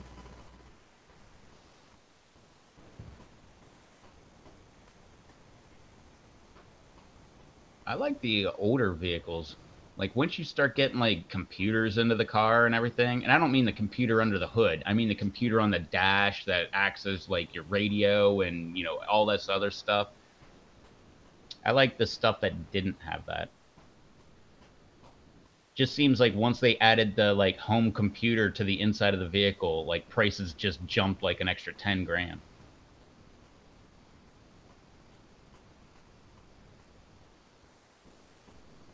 Julian, I knew a guy that lived in Oregon, and he would drive all the way here to Eastern North Carolina with his diesel Excursion like 4 or 5 times a year. Mm-hmm. Yeah, and he would haul a big old trailer behind it. He would come with no trailer. He would just whatever. But that thing was a beast. Actually, that was 2001 or 2002. That was the very first diesel Excursion I ever saw. Oh, and that guy was a professional basketball player. He played for the Oregon Trailblazers. And then he got a job in Florida for some basketball team as a coach. Oh, and if you ever saw a YouTube video with my quad that's in my garage, 1989 version, that's the guy I bought it off of. Oh, cool. I asked him about it every time I saw him. Like, you want to get rid of that quad? And every time he was like, nope, nope. And then I didn't ask him one time. And he's like, you didn't ask me about the quad. And I'm like, you always say no. He's like, guess what? We're selling this house. I got a dirt bike and a quad for sale. I bought them both for $1,000, sold the dirt bike for $1,000, so I got the quad for free. Bang. Yeah, like I said, there's a lot of questions I can't answer, but if it makes you happy, just go with it. That's what Jared was saying. You can't understand why people want a diesel and an SUV and basically soccer moms or do whatever and never do anything with it. Who knows? Like I said, went on a rant earlier. If that's what you want to spend your money on, that's great. Just go for it. I kind of find it amusing and questionable why people do things sometimes, especially because big trucks with all the stuff attached to it, and you know, the cutout metal, and it's all painted crazy colors and stuff, like you're at a monster truck rally and you're going down the street and you're like, you can't think this thing looks good. I mean, there's just no way you can think this thing looks good. But, you know, there's a lot of people who put chrome trim from AutoZone all over their all over their doors and every other part of their car too. So I guess that makes them happy too. That is so ugly. Like the only thing worse than those crap hubcaps that you can put on that make it look like rims. The only thing worse than that is that chrome trim you can put on everything. I mean, oh, I don't know if anybody's seen my truck, but everything chrome, I painted black. I hate chrome. Oh, Batman's in the house. Yeah, he needs a tank. That's what he's saying. You can get them govplanet.com. Yeah, they actually have. You can get that. Have you seen the Rhino? The Rhino is like a custom built. I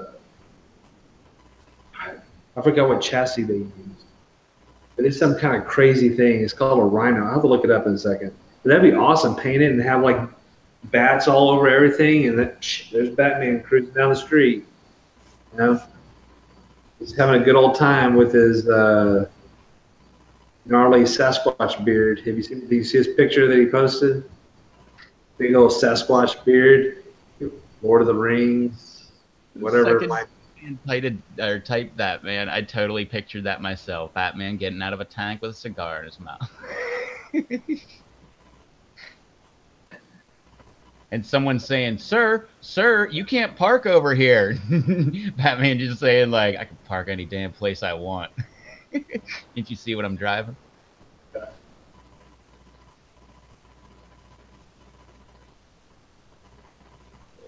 Paint on chrome. That would be worse.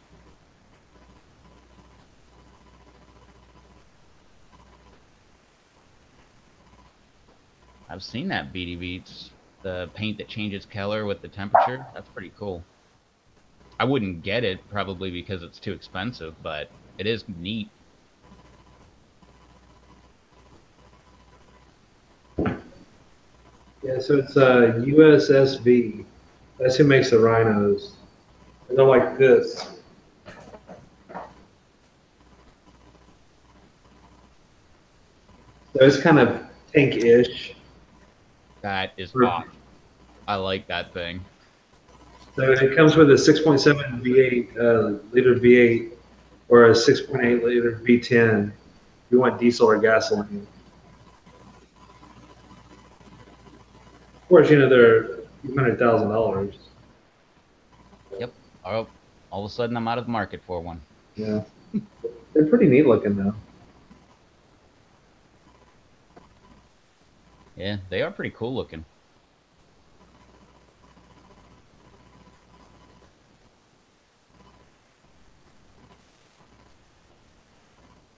I think it'd be cool if Batman could really get a Batmobile replica. I mean, it doesn't matter which era of Batman. You know, of course, not the newer ones because that's a Lamborghini that Christian Bale's driving in most of them, the Venator or whatever else. But nah, get the Michael Keaton one. yeah, get the Michael Keaton one. Yeah, get your own Batmobile.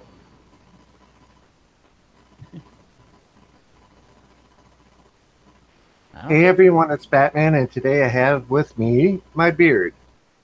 Okay? You didn't see that on the Pepper Lovers? Yeah. No. That was crazy.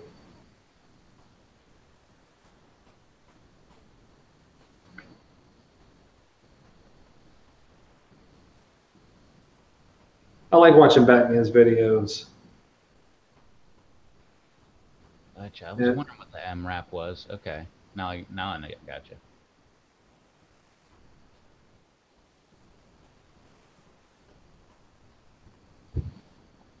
Yeah, and I don't think that thing's armor plated, but it looks like it.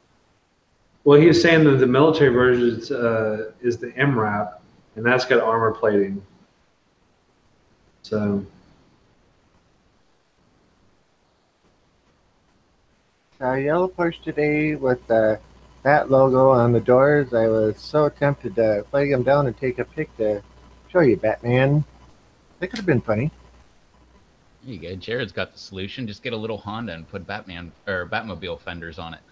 Get a speaker system, doing the Batman song, then the Batman. He walks out. He's like, "Hey guys."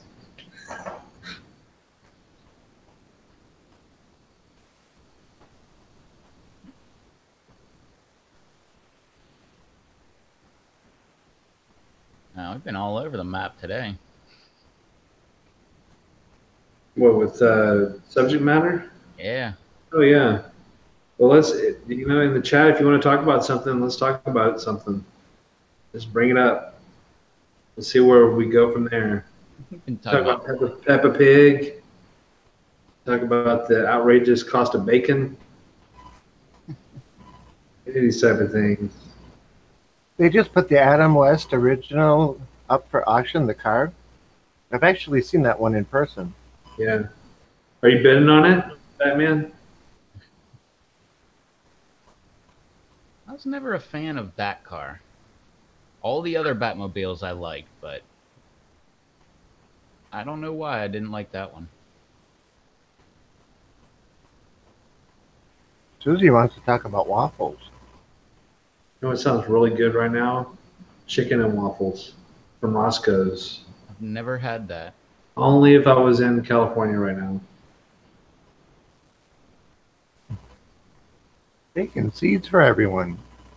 Man, if it was only that easy to grow bacon. Yeah. You can get a pig, but you just gotta feed it like a ton of stuff. Like one of those futuristic shows where they go and, throw it in the microwave and it comes out with a full meal. That little bitty like pellet pack or whatever, and boom! Oh, that was on Fifth Element. Back to the Future. Yeah, Back to the Future. Where they Fifth took Element, though, man, I love Fifth Element. God, I love that show. they took that little tiny like pellet looking thing and put it in the rehydrator, and then all of a sudden they pulled out a Pizza Hut brand pizza.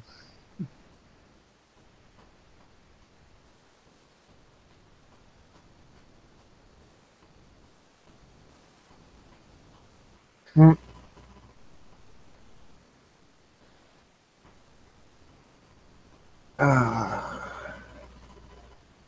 Did I miss that rest area?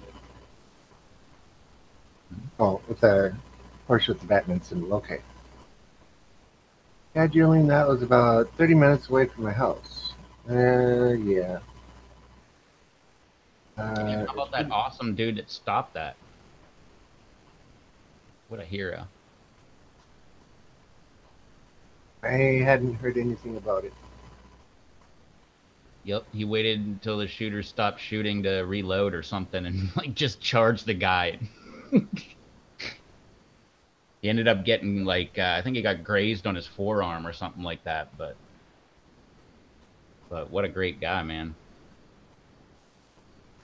Oh, Julian brought up the ramen. So any word from the seller, Rob? Nope. I just a complaint this morning. Okay. So they have until the 30th to respond, either resolve or give me my money back. Okay. My plants are growing, BD. They're just out there getting battered by the wind and growing. They're growing. But you won't notice much until a few weeks down the road. Then all of a sudden you're like, what the hell happened? Yep. They'll go from like that big to like that big.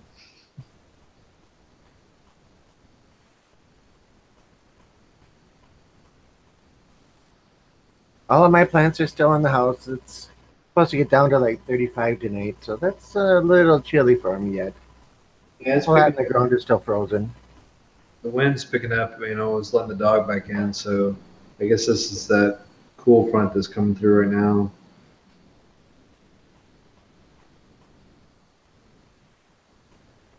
Mine are still in the room.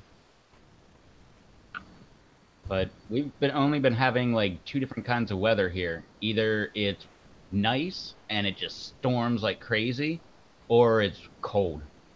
meaning like upper 40s, you know, well, 40s, maybe touching 50. Yeah. Go ahead, Rob. Laugh. That is cold. I'm laughing because you say 40s is cold, and it's got up to like 52, 53, somewhere right in there, low 50s. And we're all talking about how beautiful a day it was outside, and people walking around in shorts and tank tops and t-shirts, and having a good day out, enjoying the sunlight and the beautiful warm weather that we're finally getting. And you're saying it's cold.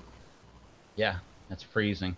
Our average temperature here over the entire winter is usually like 40 degrees. So yeah, that's really, really cold. I think Yeah. our average is 50-ish. Yeah, it might be 45.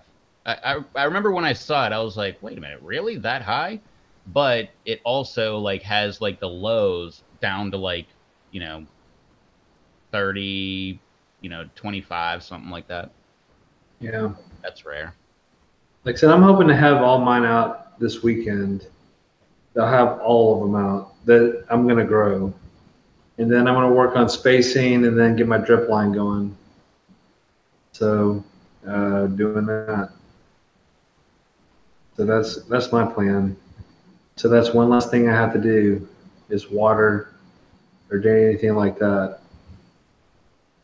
And Susie, yesterday it barely touched 60 degrees and it rained all day yesterday. Today it was almost 80 and rained, like hardcore storming. And Jared says it was a little chilly today, only mid 70s. But Katie's got us all beat. -1 Celsius, yeah. 31 degrees, yep, you're colder than me. I wear 3 layers for low 50s. Yeah, I wear 2 t-shirts and a sweatshirt when it's in the 50s. And I agree, Jared. 50s is freezing. I still wear the same thing for 50s. That's t-shirt, shorts, and flip flops. I'm still not wearing shoes, but I wear like a sweatshirt.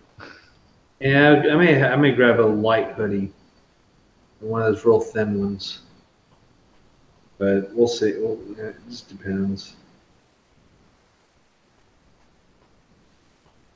Hmm. Yeah, my body doesn't ache, Jared or Julian, but I definitely get the chills very quickly.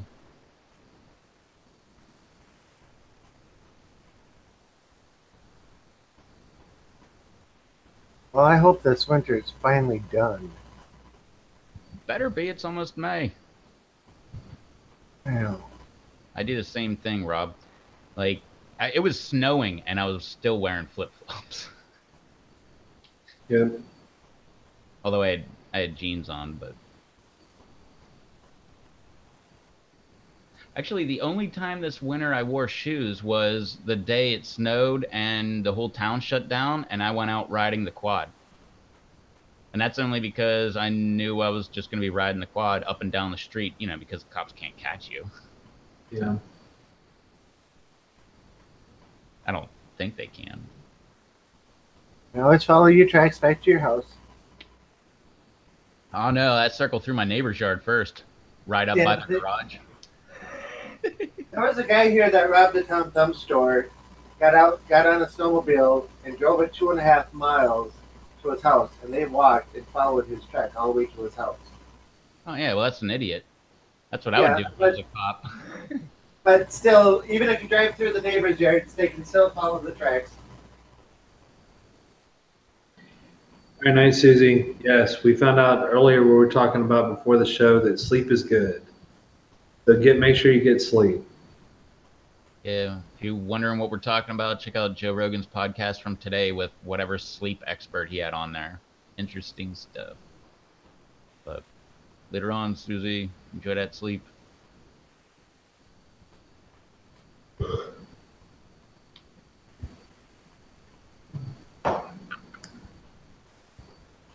Later, Russ.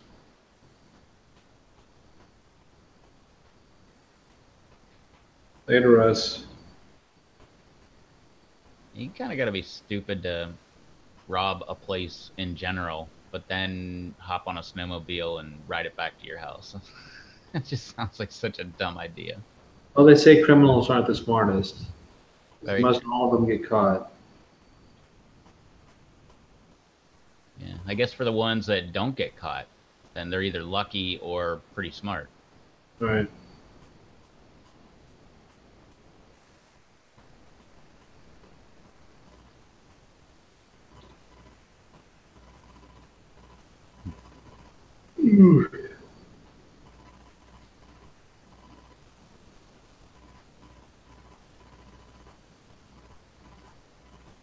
The moment of silence. That awkward silence. We're not even talking about Rob. That's what's so weird about it. Oh, that's what's going on. That's why I'm so confused. Yeah. Rob's out of the picture. We're not talking about him. If anybody in the chat would like to talk about Rob, just chat away. Yeah, feel free. He'll come back and read it. And his first response is, "What? What did I hear? You're talking about me?"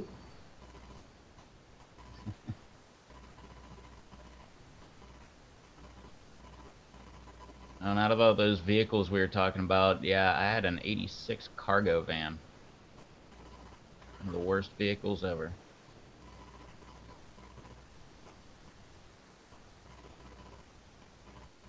Although I traded it for a 76 Nova, so not that bad. All right.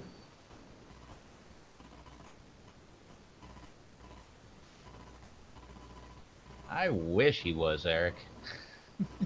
That's not happening though. I can guarantee you that will never happen. So this is just going to be an in memory of type thing, where he's just going to have that. You can do a shadow box of that package. It's like, this is where I was on the Death Net challenge.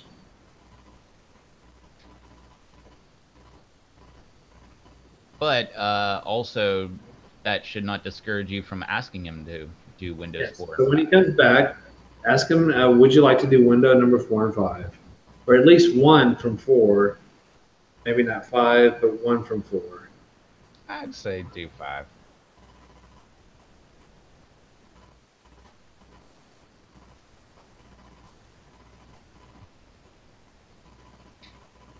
Shadow box. There's something. Everybody likes your hat, Charles. Oh, thank you. We counted up all the comments. It's probably the most common, comment in the chat. Awesome. I'm glad people really like it. I wasn't too sure of it at first, but I don't know. Like I said, Where'd you get it? liking it. It's kind of growing on me. Even though, well, hell, I guess I'll tell you what Dave texted me. Like, what did Dave text me? So we're just laughing out loud. Donna says your pepper hat looks like a condom on your head.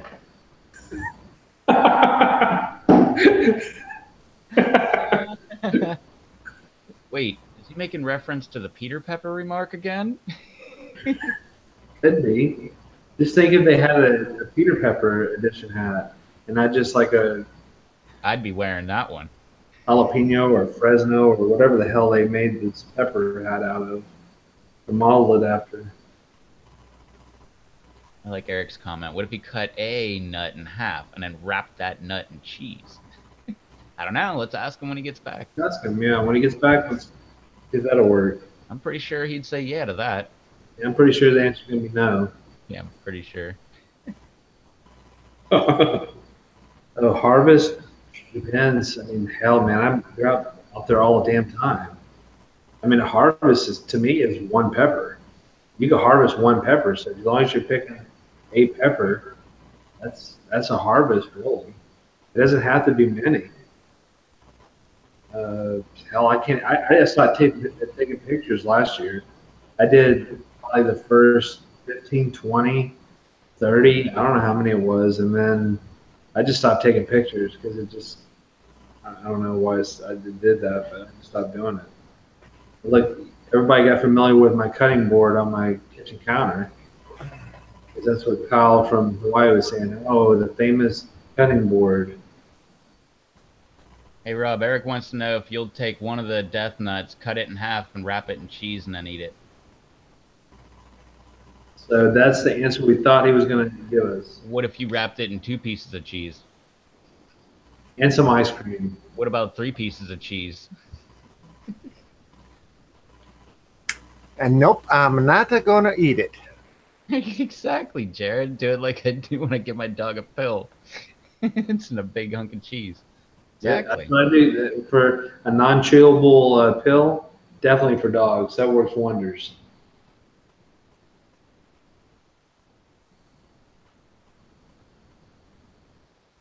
You see Eric's comment? He said you should turn the hat 90 degrees and it'll look like a mohawk. Yeah, actually, that's the way I think it's intended. Oh. But I said, screw that. I like this way better because you can see the whole profile of the pepper.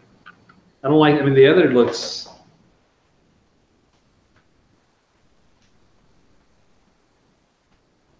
Jillian's taking off. See you, Jillian. It just doesn't, it doesn't have the same effect. And of course, unless you're like back there doing something like this. Now you look like a fast food clerk, like the old McDonald's paper hats. Or if I have a genie bottle or something on top of my head or some crap, I don't know what the hell it is. Wait for Aladdin to pop out. Look like some kind of dinosaur or something. I don't know. I like this. I like this. Well, this is different. I turned it a different way again, so we'll go with this way for some parts of the show. BD's asking, how many harvests does everyone normally get during the full pepper season?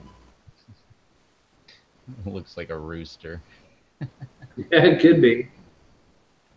Me, I go out and I look, and if it's ripe, I pick it. I don't count that as a harvest. I don't know. There you go. Jared said, Rob, just swallow the peanut whole with a big swig of Pepsi. Well, I mean, going back to the harvest thing, I mean, your plants may do great, your plants may do mediocre, and plants may not do anything. So, I mean, it's hard to say. I mean, there's some plants I had that didn't do crap last year. That, I mean, didn't produce one damn pepper. Or even, you know, some that I had were, you know, like the Reaper contest plant I had. It was definitely the wrong choice. I should have chose another plant, because the other Reaper plants did great. But you talk to a lot of people about Reapers. I mean, hell, they don't get anything off of them. And that's a lot of different kind of varieties, not just Reapers. They're just all the. Rick is in the house. Hey, Rick. Sorry, didn't mean to interrupt you. Yeah. So like I said, it just depends. You know, for me, like I said last year, I mean, I was picking the hell out of Bohemian Goats and Sugar Rush Peach a lot. What if you grind the peanut up and then sprinkle it on a piece of juicy fruit? No. I don't know. That sounds like a pretty good idea. Yeah. I'll be honest with you, but the way that the 1, 2, and 3 messed up my stomach for 4 days and not being able to eat without it coming back up, I'm not eating number 4s. Whether it's wrapped in something or crushed or anything, it's not going to get eaten by me. Well, Rocky, that thing scares me, and I'm not going to do it. That's all there is to it. But Rocky asked, what about with 3 slices of cheese and some bacon? No. That's tempting. I am not going to eat it. That's all there is to it. What are we talking about? The number 4 window. Oh, yeah. Well, we know the answer. We already discussed that. We knew it was going to be no. So we're already past that. Yeah. I'm just reiterating now because people are trying to come up with different ways to do it. No, I'm not going to do it. Matt, how do you deal with aphids in your garden? Ladybugs. Amazon. Buy like 2,500 at a time. Or let nature let them pop up, because they're all over my garden already. Or like my last video with the paper wasps, if you're lucky enough to have those around. Because man, that thing ate and ate and ate until I brought it, or until Devin brought it in the next day. The next day, it was hard to find an aphid anywhere on that plant. I don't know. This does not make it anything any better. It just. So, would you like to make an Ovaltine mixture, essentially, Rob? That's what Eric's. No, the answer is still gonna be no. Oh, that's an interesting comment, though. It is very interesting. It's still no. I like how he said real fine, like that'll make it better.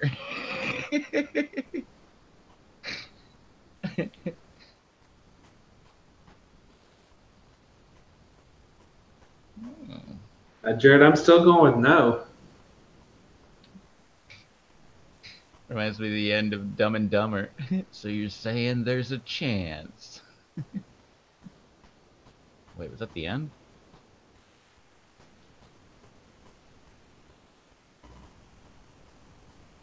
Matt says, I went and looked today. They are covered in ladybugs, but I want to pick them off, save them, spray plants down with soap, then release the ladybugs next day.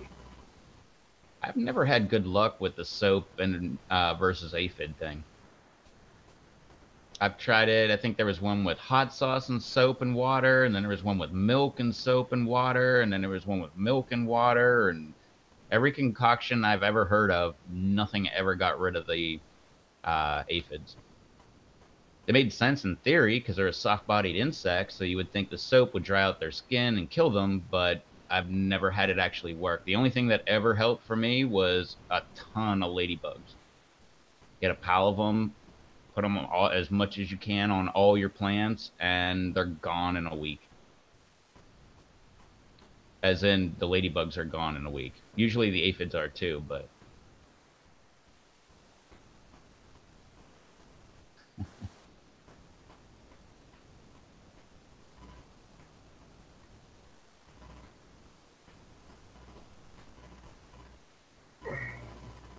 And when we were spraying the aphids in the shop, we did the soap and water thing.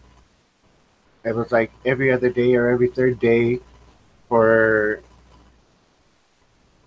probably 5, 6 sprayings. Didn't do anything. Then we switched to an organic one that had neem oil in it. Then we switched to neem oil. Then we switched to another one. And the last thing we did was Azamax. The Azamax just had its first spraying just a couple days ago. So we're waiting to see how that how that works. Yeah. Yeah, I've never tried neem oil. I never had neem oil. I've tried all that stuff. Anything work? Something did because I didn't have any after that, so it was neem oil and soap. I use that Dr. Bronner's soap though.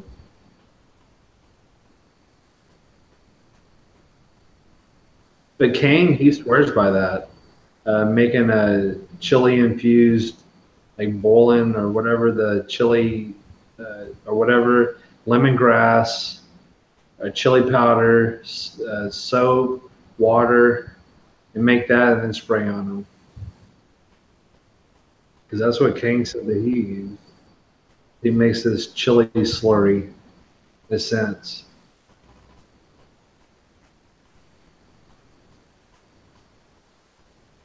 I don't remember what hot sauce I used. That was before I was into super hot, so it was probably like red hot or something like that. Red hot Texas Pete. I think that's the only thing. What I have to deal with is like I did last year is freaking sting bugs, leaf-footed bugs. That's what I had to deal with. So there's I don't know that's really hard to get rid of because those are a pain in the butt. I mean those they go and they screw up all your peppers. I mean just every one of your damn peppers.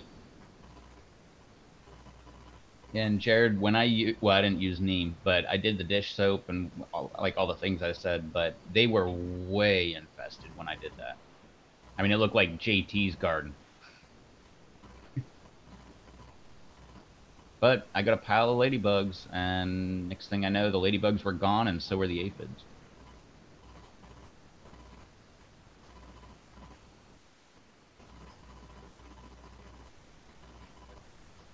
I had whiteflies too. I can't remember what I used to get rid of the whiteflies.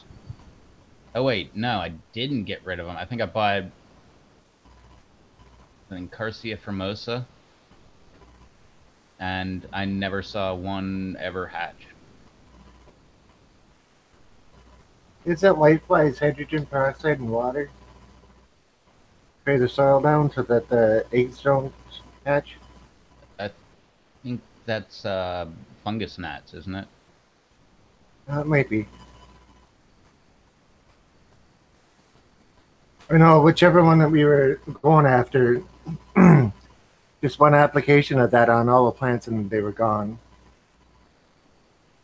I want to say that's. I mean, it could be both, but I want to say that I heard about it for fungus gnats, just because they lay their eggs in the soil, and when you water down the soil, it kills them somehow, and then they are dead.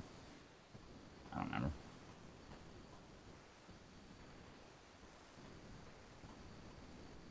And the biggest issue with aphids is they lay their eggs on the undersides of the leaves and they're hard to get off. And take less than a week to hatch, and then you get the whole thing back, 10 days later.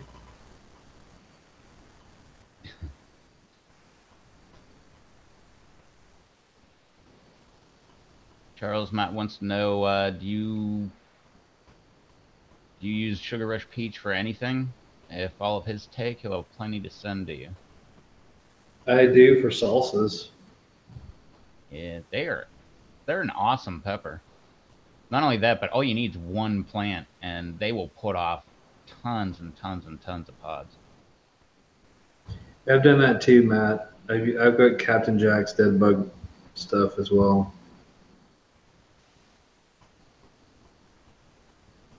Yep, I've done that. I use that too. So, like I said, I don't know what worked. Like I said, I'm not saying anything. I'm not continuing that comment because I don't want to jinx myself. I'm just not saying anything. All I hope is I don't have stink bugs and leaf-footed bugs like I did last year.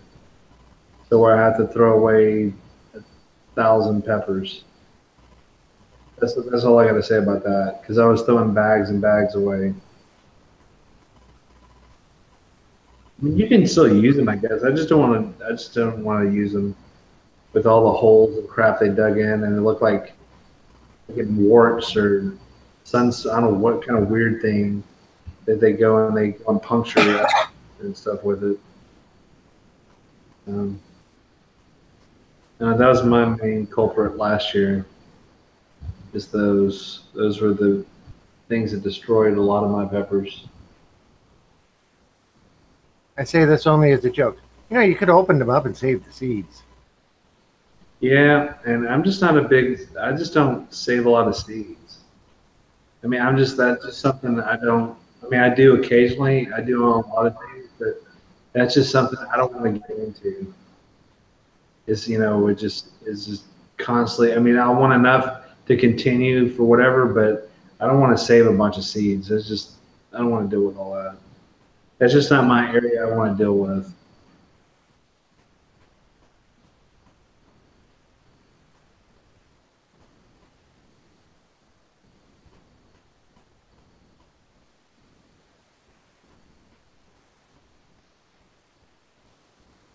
I don't know what whiteflies eat. I know aphids are sapsuckers. I don't know what whiteflies eat. I know they just infest the plant and lay their eggs in the soil.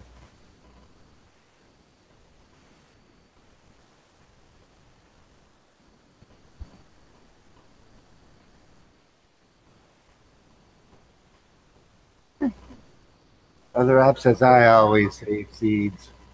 Well, I save seed. But I'm not like going to go and get, unless it's requested or something, I'm not going to go get 70, 80 peppers and try to get enough seeds for just a big amount of seeds. I'm not going to do that. I'll do it off of people, but I'm not going to do, quantities of peppers.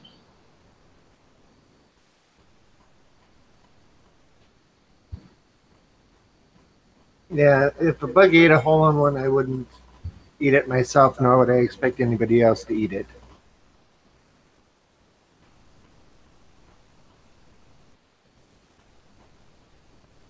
I think pineapple and sugar rush peach would be a pretty good blend. Yeah, that's really good. Yeah, any kind of fruit and sugar rush peach. Yeah, because I made, I had some coworkers or whatever who didn't want a tomato-based salsa, and I made it like totally with like a mango pineapple salsa, and that's what I used in it. I used mango pineapple and everything else you would put in there, and then the sugar rush peach, the ahi pineapple, all those type of peppers because they didn't want it like it's super hot. But it made it excellent, like fruit salsa type deal. So it was really good. That's what I was gonna say. That would make a great salsa pepper to add into salsa because they got some heat, but they don't like to the average person. They've got heat, but they're not that bad. Plus, they taste really good. Yeah, we had enough of them. Every live stream when you first started was, all I got is a sugar rush peach. I guess I'm gonna eat a sugar rush peach. So Rob, what are you eating? Well, I'm eating doing this. Dave, what are you doing? Then next week, what are you doing today? Well, I got this sugar rush peach. That was like Rev, like for the first, I don't know how many live streams. And then when I first started watching when you first started it, it was like every episode was like, well, I'm gonna eat a sugar rush peach. It's like all of them for the first 2 months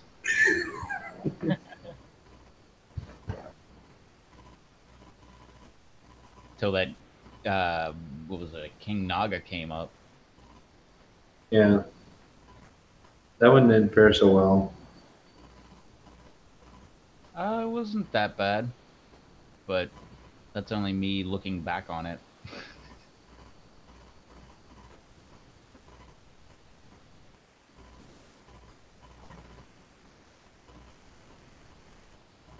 Yeah, fruit salsa would be great for fish tacos too. I don't think I've ever had a fish taco, but I'm gonna agree with that statement.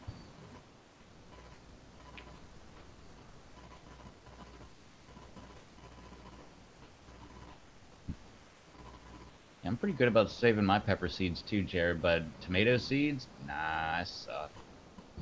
Hmm. I haven't saved tomato seeds in what, 3 years now. Matt says, I guess you guys inspired me to go spray my plants down. Guess that's what I'll go do real quick before bed. That sounds like fun. Yeah, something I wouldn't do at 10:30 at night, but go for it. Don't have to worry about the sun baking them or anything like that, so nighttime is decent time. Yeah,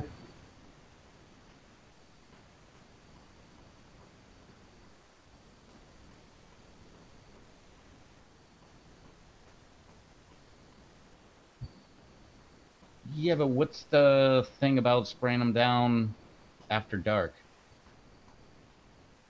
You Well, don't get. most of them say don't spray in direct sunlight or when it's really hot. To spray in the morning or at dusk.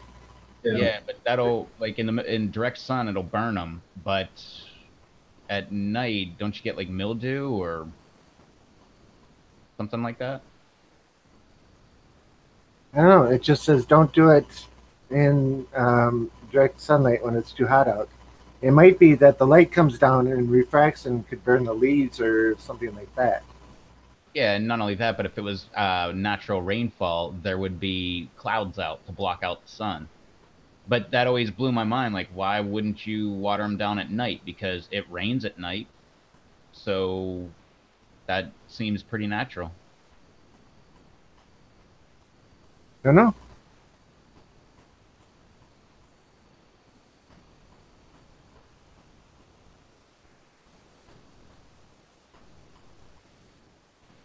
Yeah, I like the for keeping tomato seeds. I like to just take a paper towel, take the seeds and that gelatinous material that's there around the seeds. You just kind of like plop it on the paper towel, pull the paper towel over on the top of itself, and when the seed dries out, you got your seeds. Good night, Not only Chad. that, not only that, but you can just cut out a seed and just put it paper towel and everything right in the soil, and it'll grow. Later, Chad.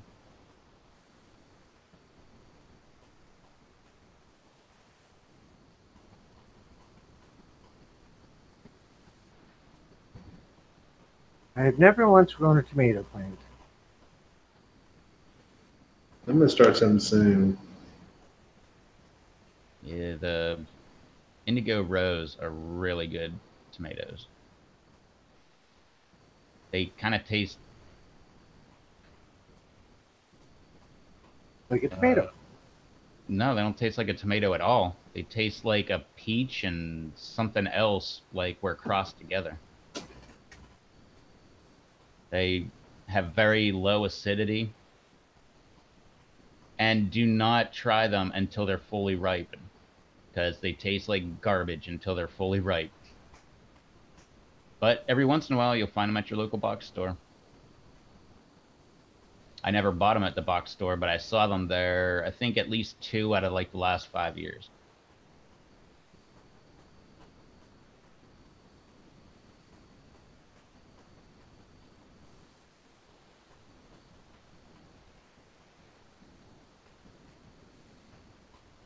I guess it's more like a grape and a peach combined.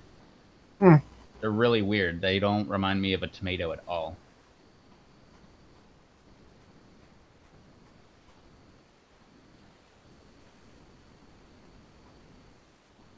Which I never heard of them until I started watching JT Bear.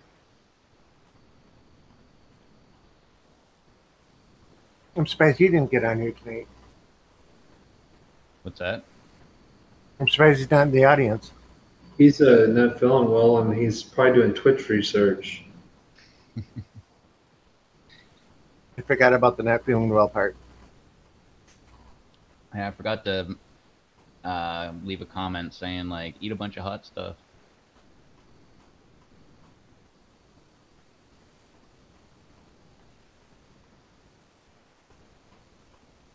Yeah, I'll have to give that a go, Jared. Never tried that. Here you go, Rob. How many peppers you have for this year?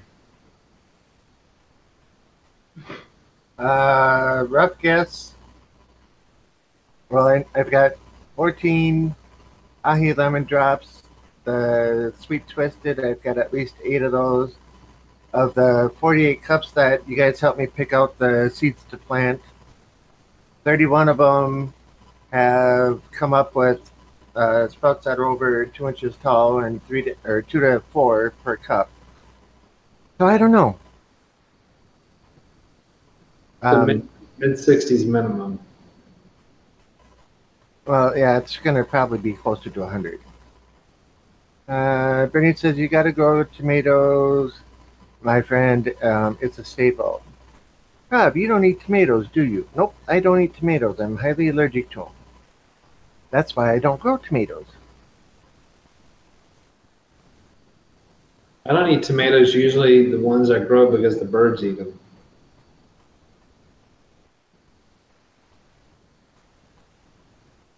I wonder if the deer would come by and eat the tomatoes too.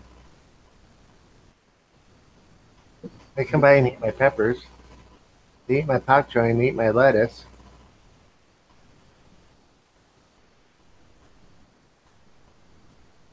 And I'm gonna put raspberry bushes back there. I just thought of that. The deer will get up the raspberry bushes if I put them back there. That's interesting.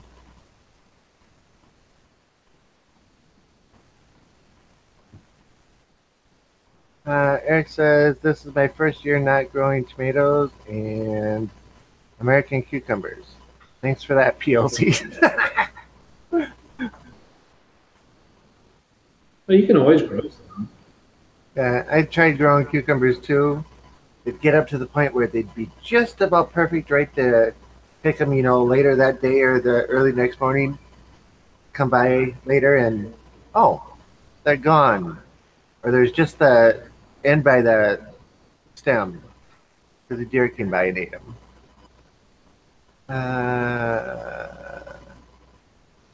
Bernie, no reason to be sorry. You didn't know.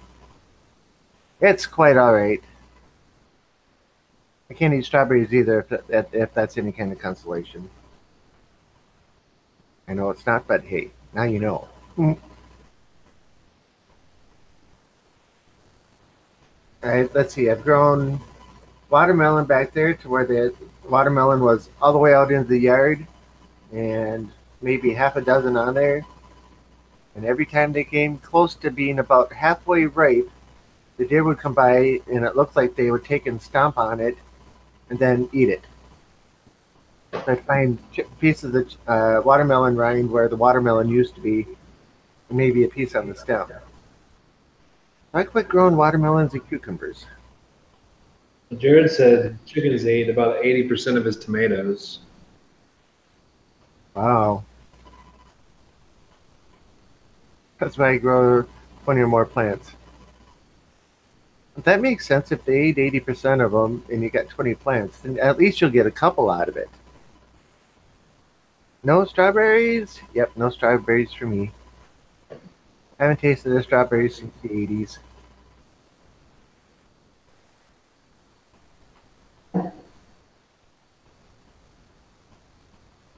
Let's see, what else have I tried to grow back there? Multiple peppers out of a ghost pepper plant. I got a grand total of 5 peppers off it. The deer ate the rest before they were even ripe. Cucumbers and watermelon.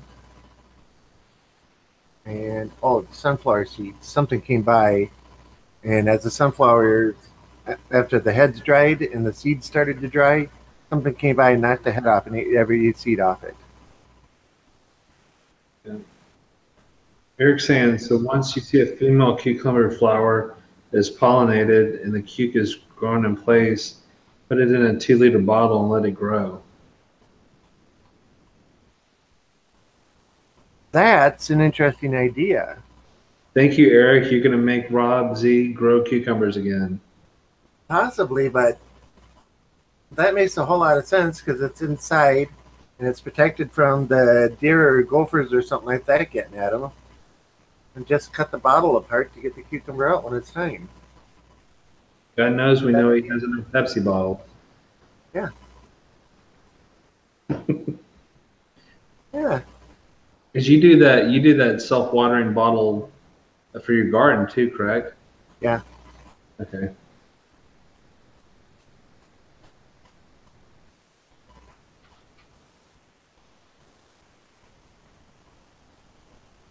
Eric, I usually keep when my pepper plants get big enough. If I can't put them outside, I'll take them out of the solo cups and put them into 2-liter bottles.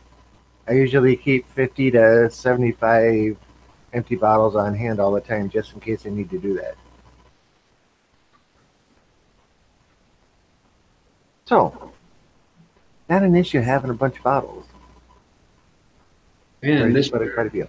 will not have an issue not having cukes because he's going to grow some. I know you see the wheels turning in there. You're like, yep, I'm going to do that. And for the watermelon, just trellis them upside the house. Yeah. They'll grow right up the side of the house. Just get a ladder. They usually take a while before they actually start putting off things. Just once they start getting so big, you have to get like a little mesh basket to hang off the trellis. Otherwise, they'll break the vine. Yeah. I do the same thing with cucumbers.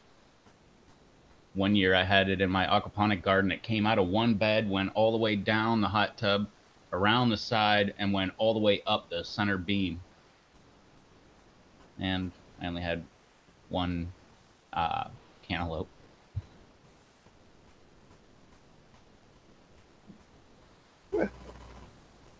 Let's see. Going to grow it in a little water bottle, and then grow bottle-shaped cubes. Well, like what is it? Japanese making the square watermelons. Have you seen that? Yeah, it's crazy. Too bad you can't eat them, but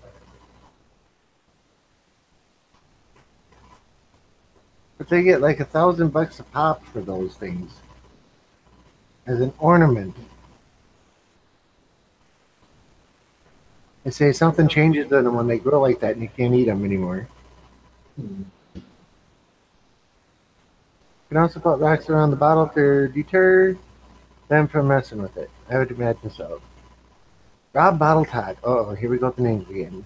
Rob, just eat the eat the deer. Make spicy venison jerky. I'm a That's problem solver. that's what I'm saying. Yeah. Freaking deer. I don't see how you're having such a hard time with a deer. Like you seem like you're in such a more residential area than I am. Like I have no neighbors behind me, just woods and coyotes and deer and raccoons and all that stuff. Never really messed with my garden. If you go out my front door, down 2 blocks, half a block up is over is the hospital.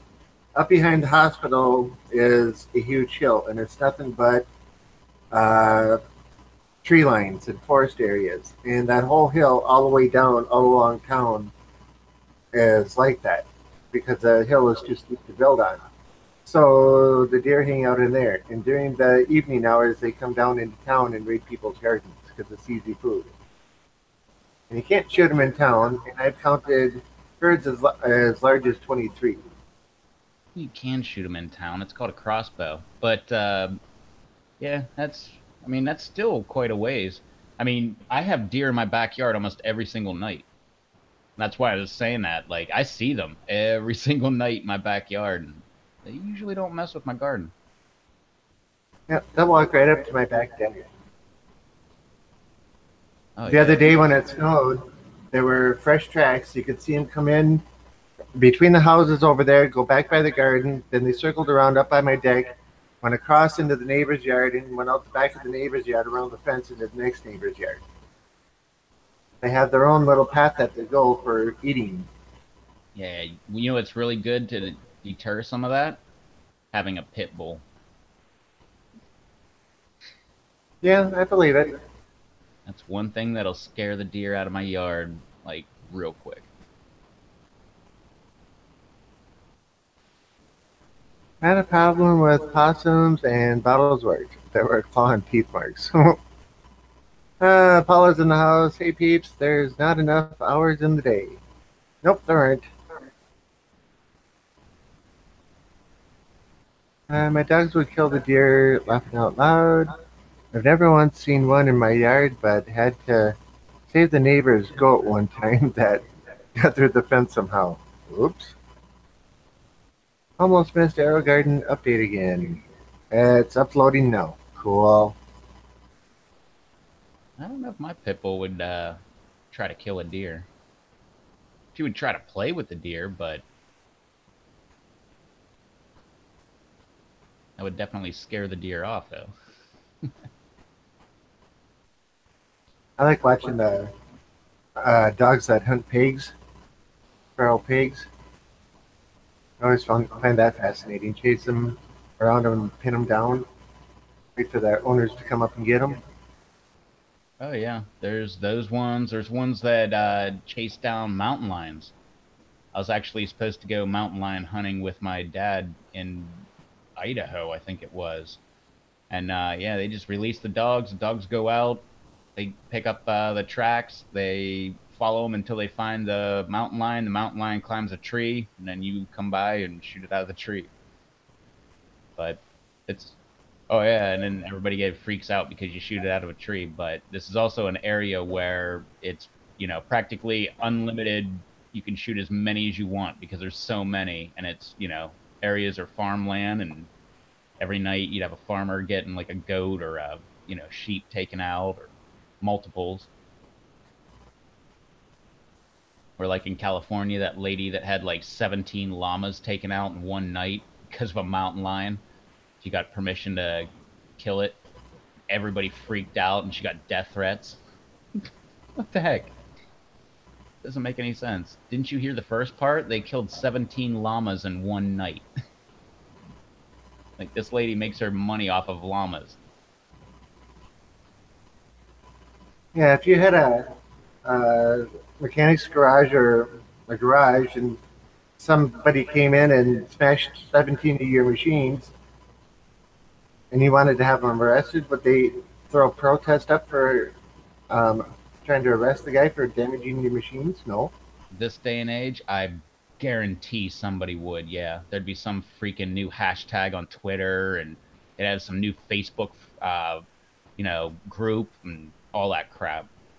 We don't want him arrested for trashing his machines and wrecking his business. Yeah, I thought it was absurd in that movie Liar Liar, where the lady, the secretary, Jim Carrey's secretary, was like, I had a friend whose house got broken into. The neighbor or the burglar fell through the skylight, and the burglar sued my friends and to get money. And like at the time, I was like, that's absolutely ridiculous. But in this day and age, oh, I wouldn't put it past any lawyer to take that case. Uh, Another house that I lived in, neighbor across the street, had one of those little 3.5 foot tall chain link fences. Comes pulling into his driveway one night, gets out of his car, walks in the front door. Burglar is in the house.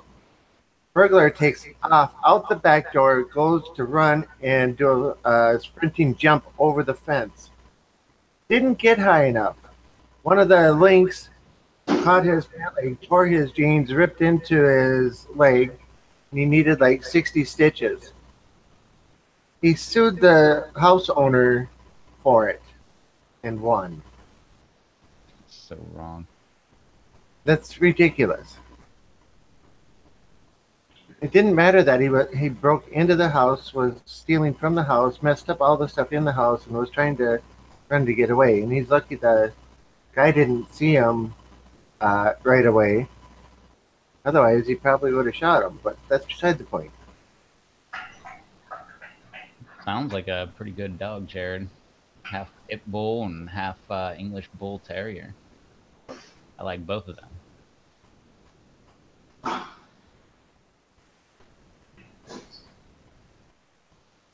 Yeah, and normal pit bulls are pretty dang chill.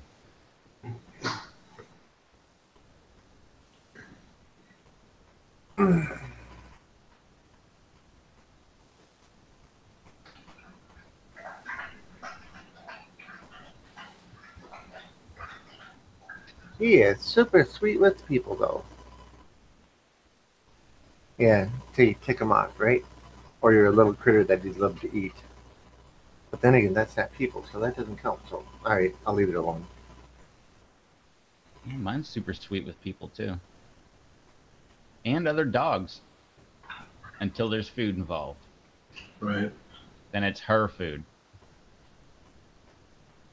Don't look at me like you know that word. I know you know that word. Daddy, you said the F word. That ends in a D. With 2 O's in the middle.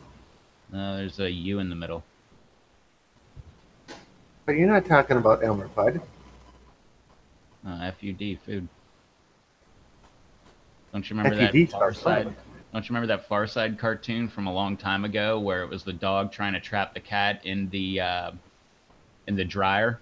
And it just said cat food all over the place with arrows, and the arrows were pointing into the dryer, and the dog was like hiding behind the door, ready to slam the door when the cat walked in. Nope, don't remember that one. I swear I remember like at least a quarter of all the Far Side cartoons. One of my favorite cartoons to read every time the Sunday paper would come.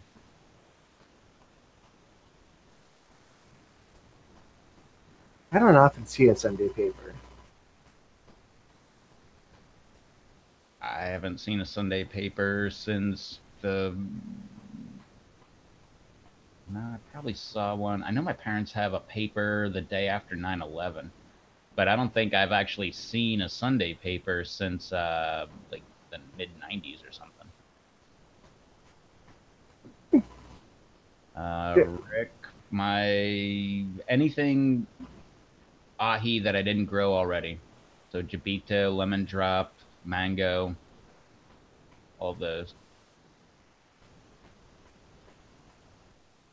And I'm actually getting a little excited about my Reaper because that thing was stunted and it was just a little tiny little offshoot coming off of the main branch. And now I have two offshoots that are about that big.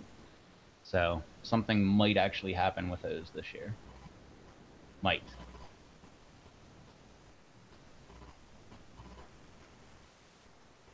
I don't think I have one that I'm most looking forward to because I have so many new ones I can't pick one.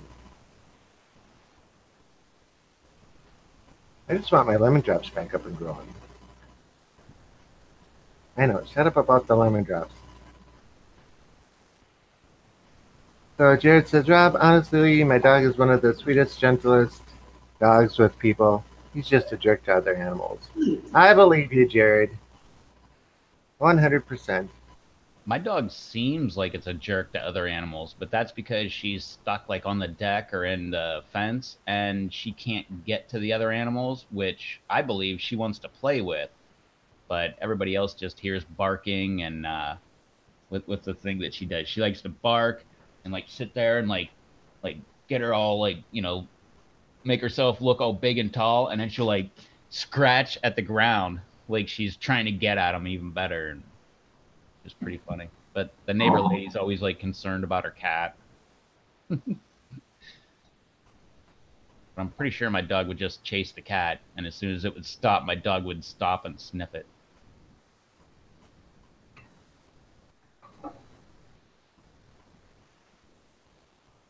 I've got a few crosses from Janie Anger that are F3 and F4 generations that should be super cool. Also looking forward to the Scotch Brains and all the peppers from Roy Primo. Cool. Paula says, thanks, BD. Be sure to check out my stories too. Been on a repotting rampage. So is Charles. I'm taking a break in the weekend. I'm not even doing that anymore during the week. I'm too damn tired from work. I know this crap needs to get done, but it's just going to have to take a little bit longer. Got all summer. I know. Well, I'm going to try to get it done next week or two. All of it. I'm almost done. 30 something more plants, then a few more, rows of the landscaping material. Then put the drip line in, I'm done. So almost there.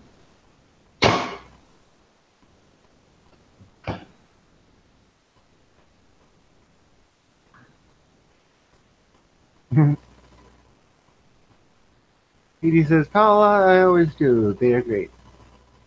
Have I like your videos too, Paula?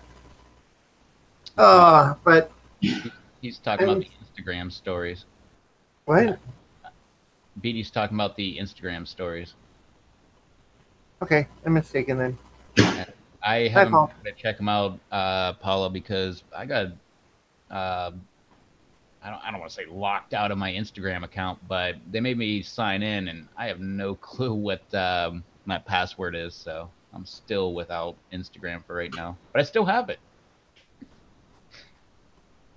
I think.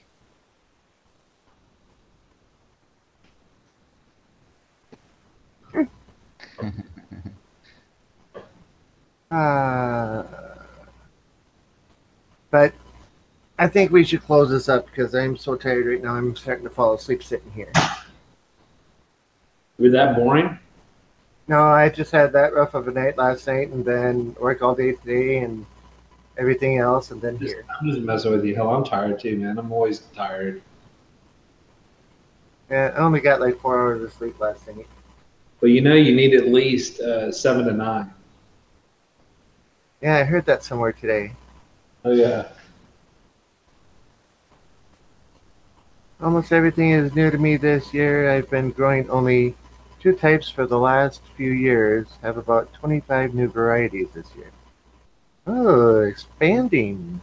It's just starting to kick in, huh? Yep. That's how it happens. First year I ever grew, I think I had about 25 different varieties. Well, growing super hots, that is. Yeah. Well, first super hot I grew was a goat. That's kind of Did stepping it up. you a goat? Did it? I'm Did it into. bah? Did it go bah? Bah. I said goat. I meant to say ghost. Oh, goes. Okay, I'm sorry. Yeah. Like I said, I'm tired. I thought you were saying the My same. eyes are starting to twitch. You can tell. I thought you were. Twitch? You're on Twitch. I thought you were trying to say the same thing Eric said, where he said his the Bahamian goat. That's a good pepper too, by the way. Oh, it's great. Yeah, not very hot.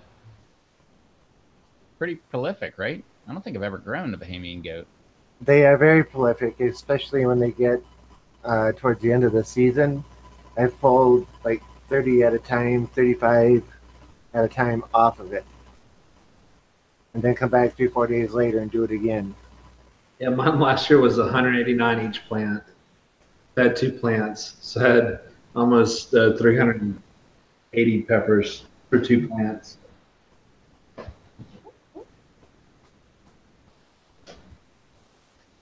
All right, but I think we need to close this up. What do you say?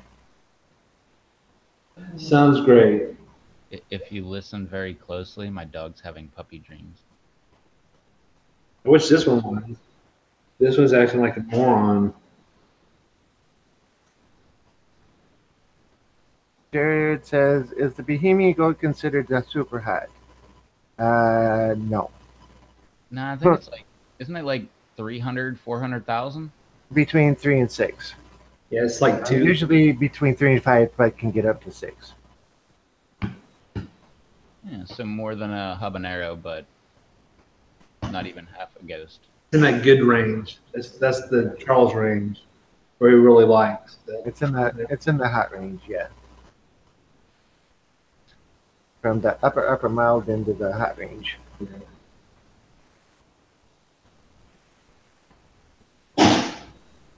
But all right, I need to close this out. So if you don't mind, I'm gonna start. And Rob Z is my name. ROBB space Z. That's where you'll find me on YouTube, Pepper Lovers Community, and Google Plus. Lots of videos, lots of different stuff, lots of pepper stuff, plus a few other things. And then second channel is Yankees50 on Twitch and YouTube, and I play Minecraft. So if you like watching people play Minecraft, come check it out. The current series that I'm on is going to be coming to an end because I'll be joining a server with a bunch of other guys in the next couple of weeks here. So Cool. that should get exciting building with, I think it's 6 other guys right now. So it'll be fun. That's it for me. I'm sorry.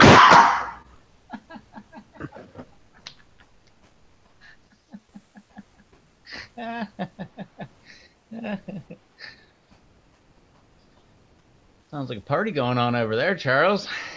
He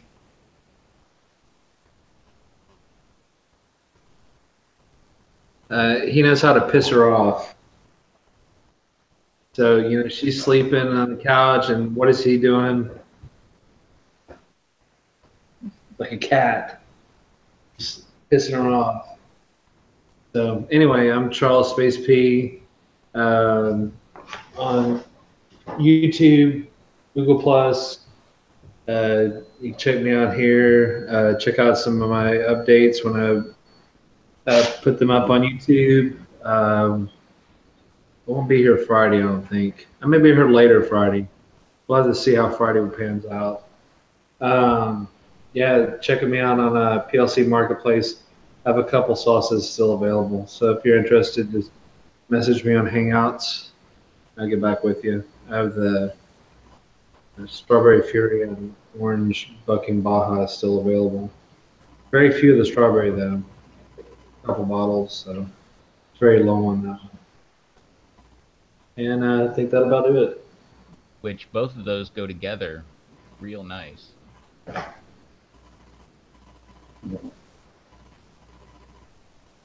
peachy strawberry. Yeah, it's good.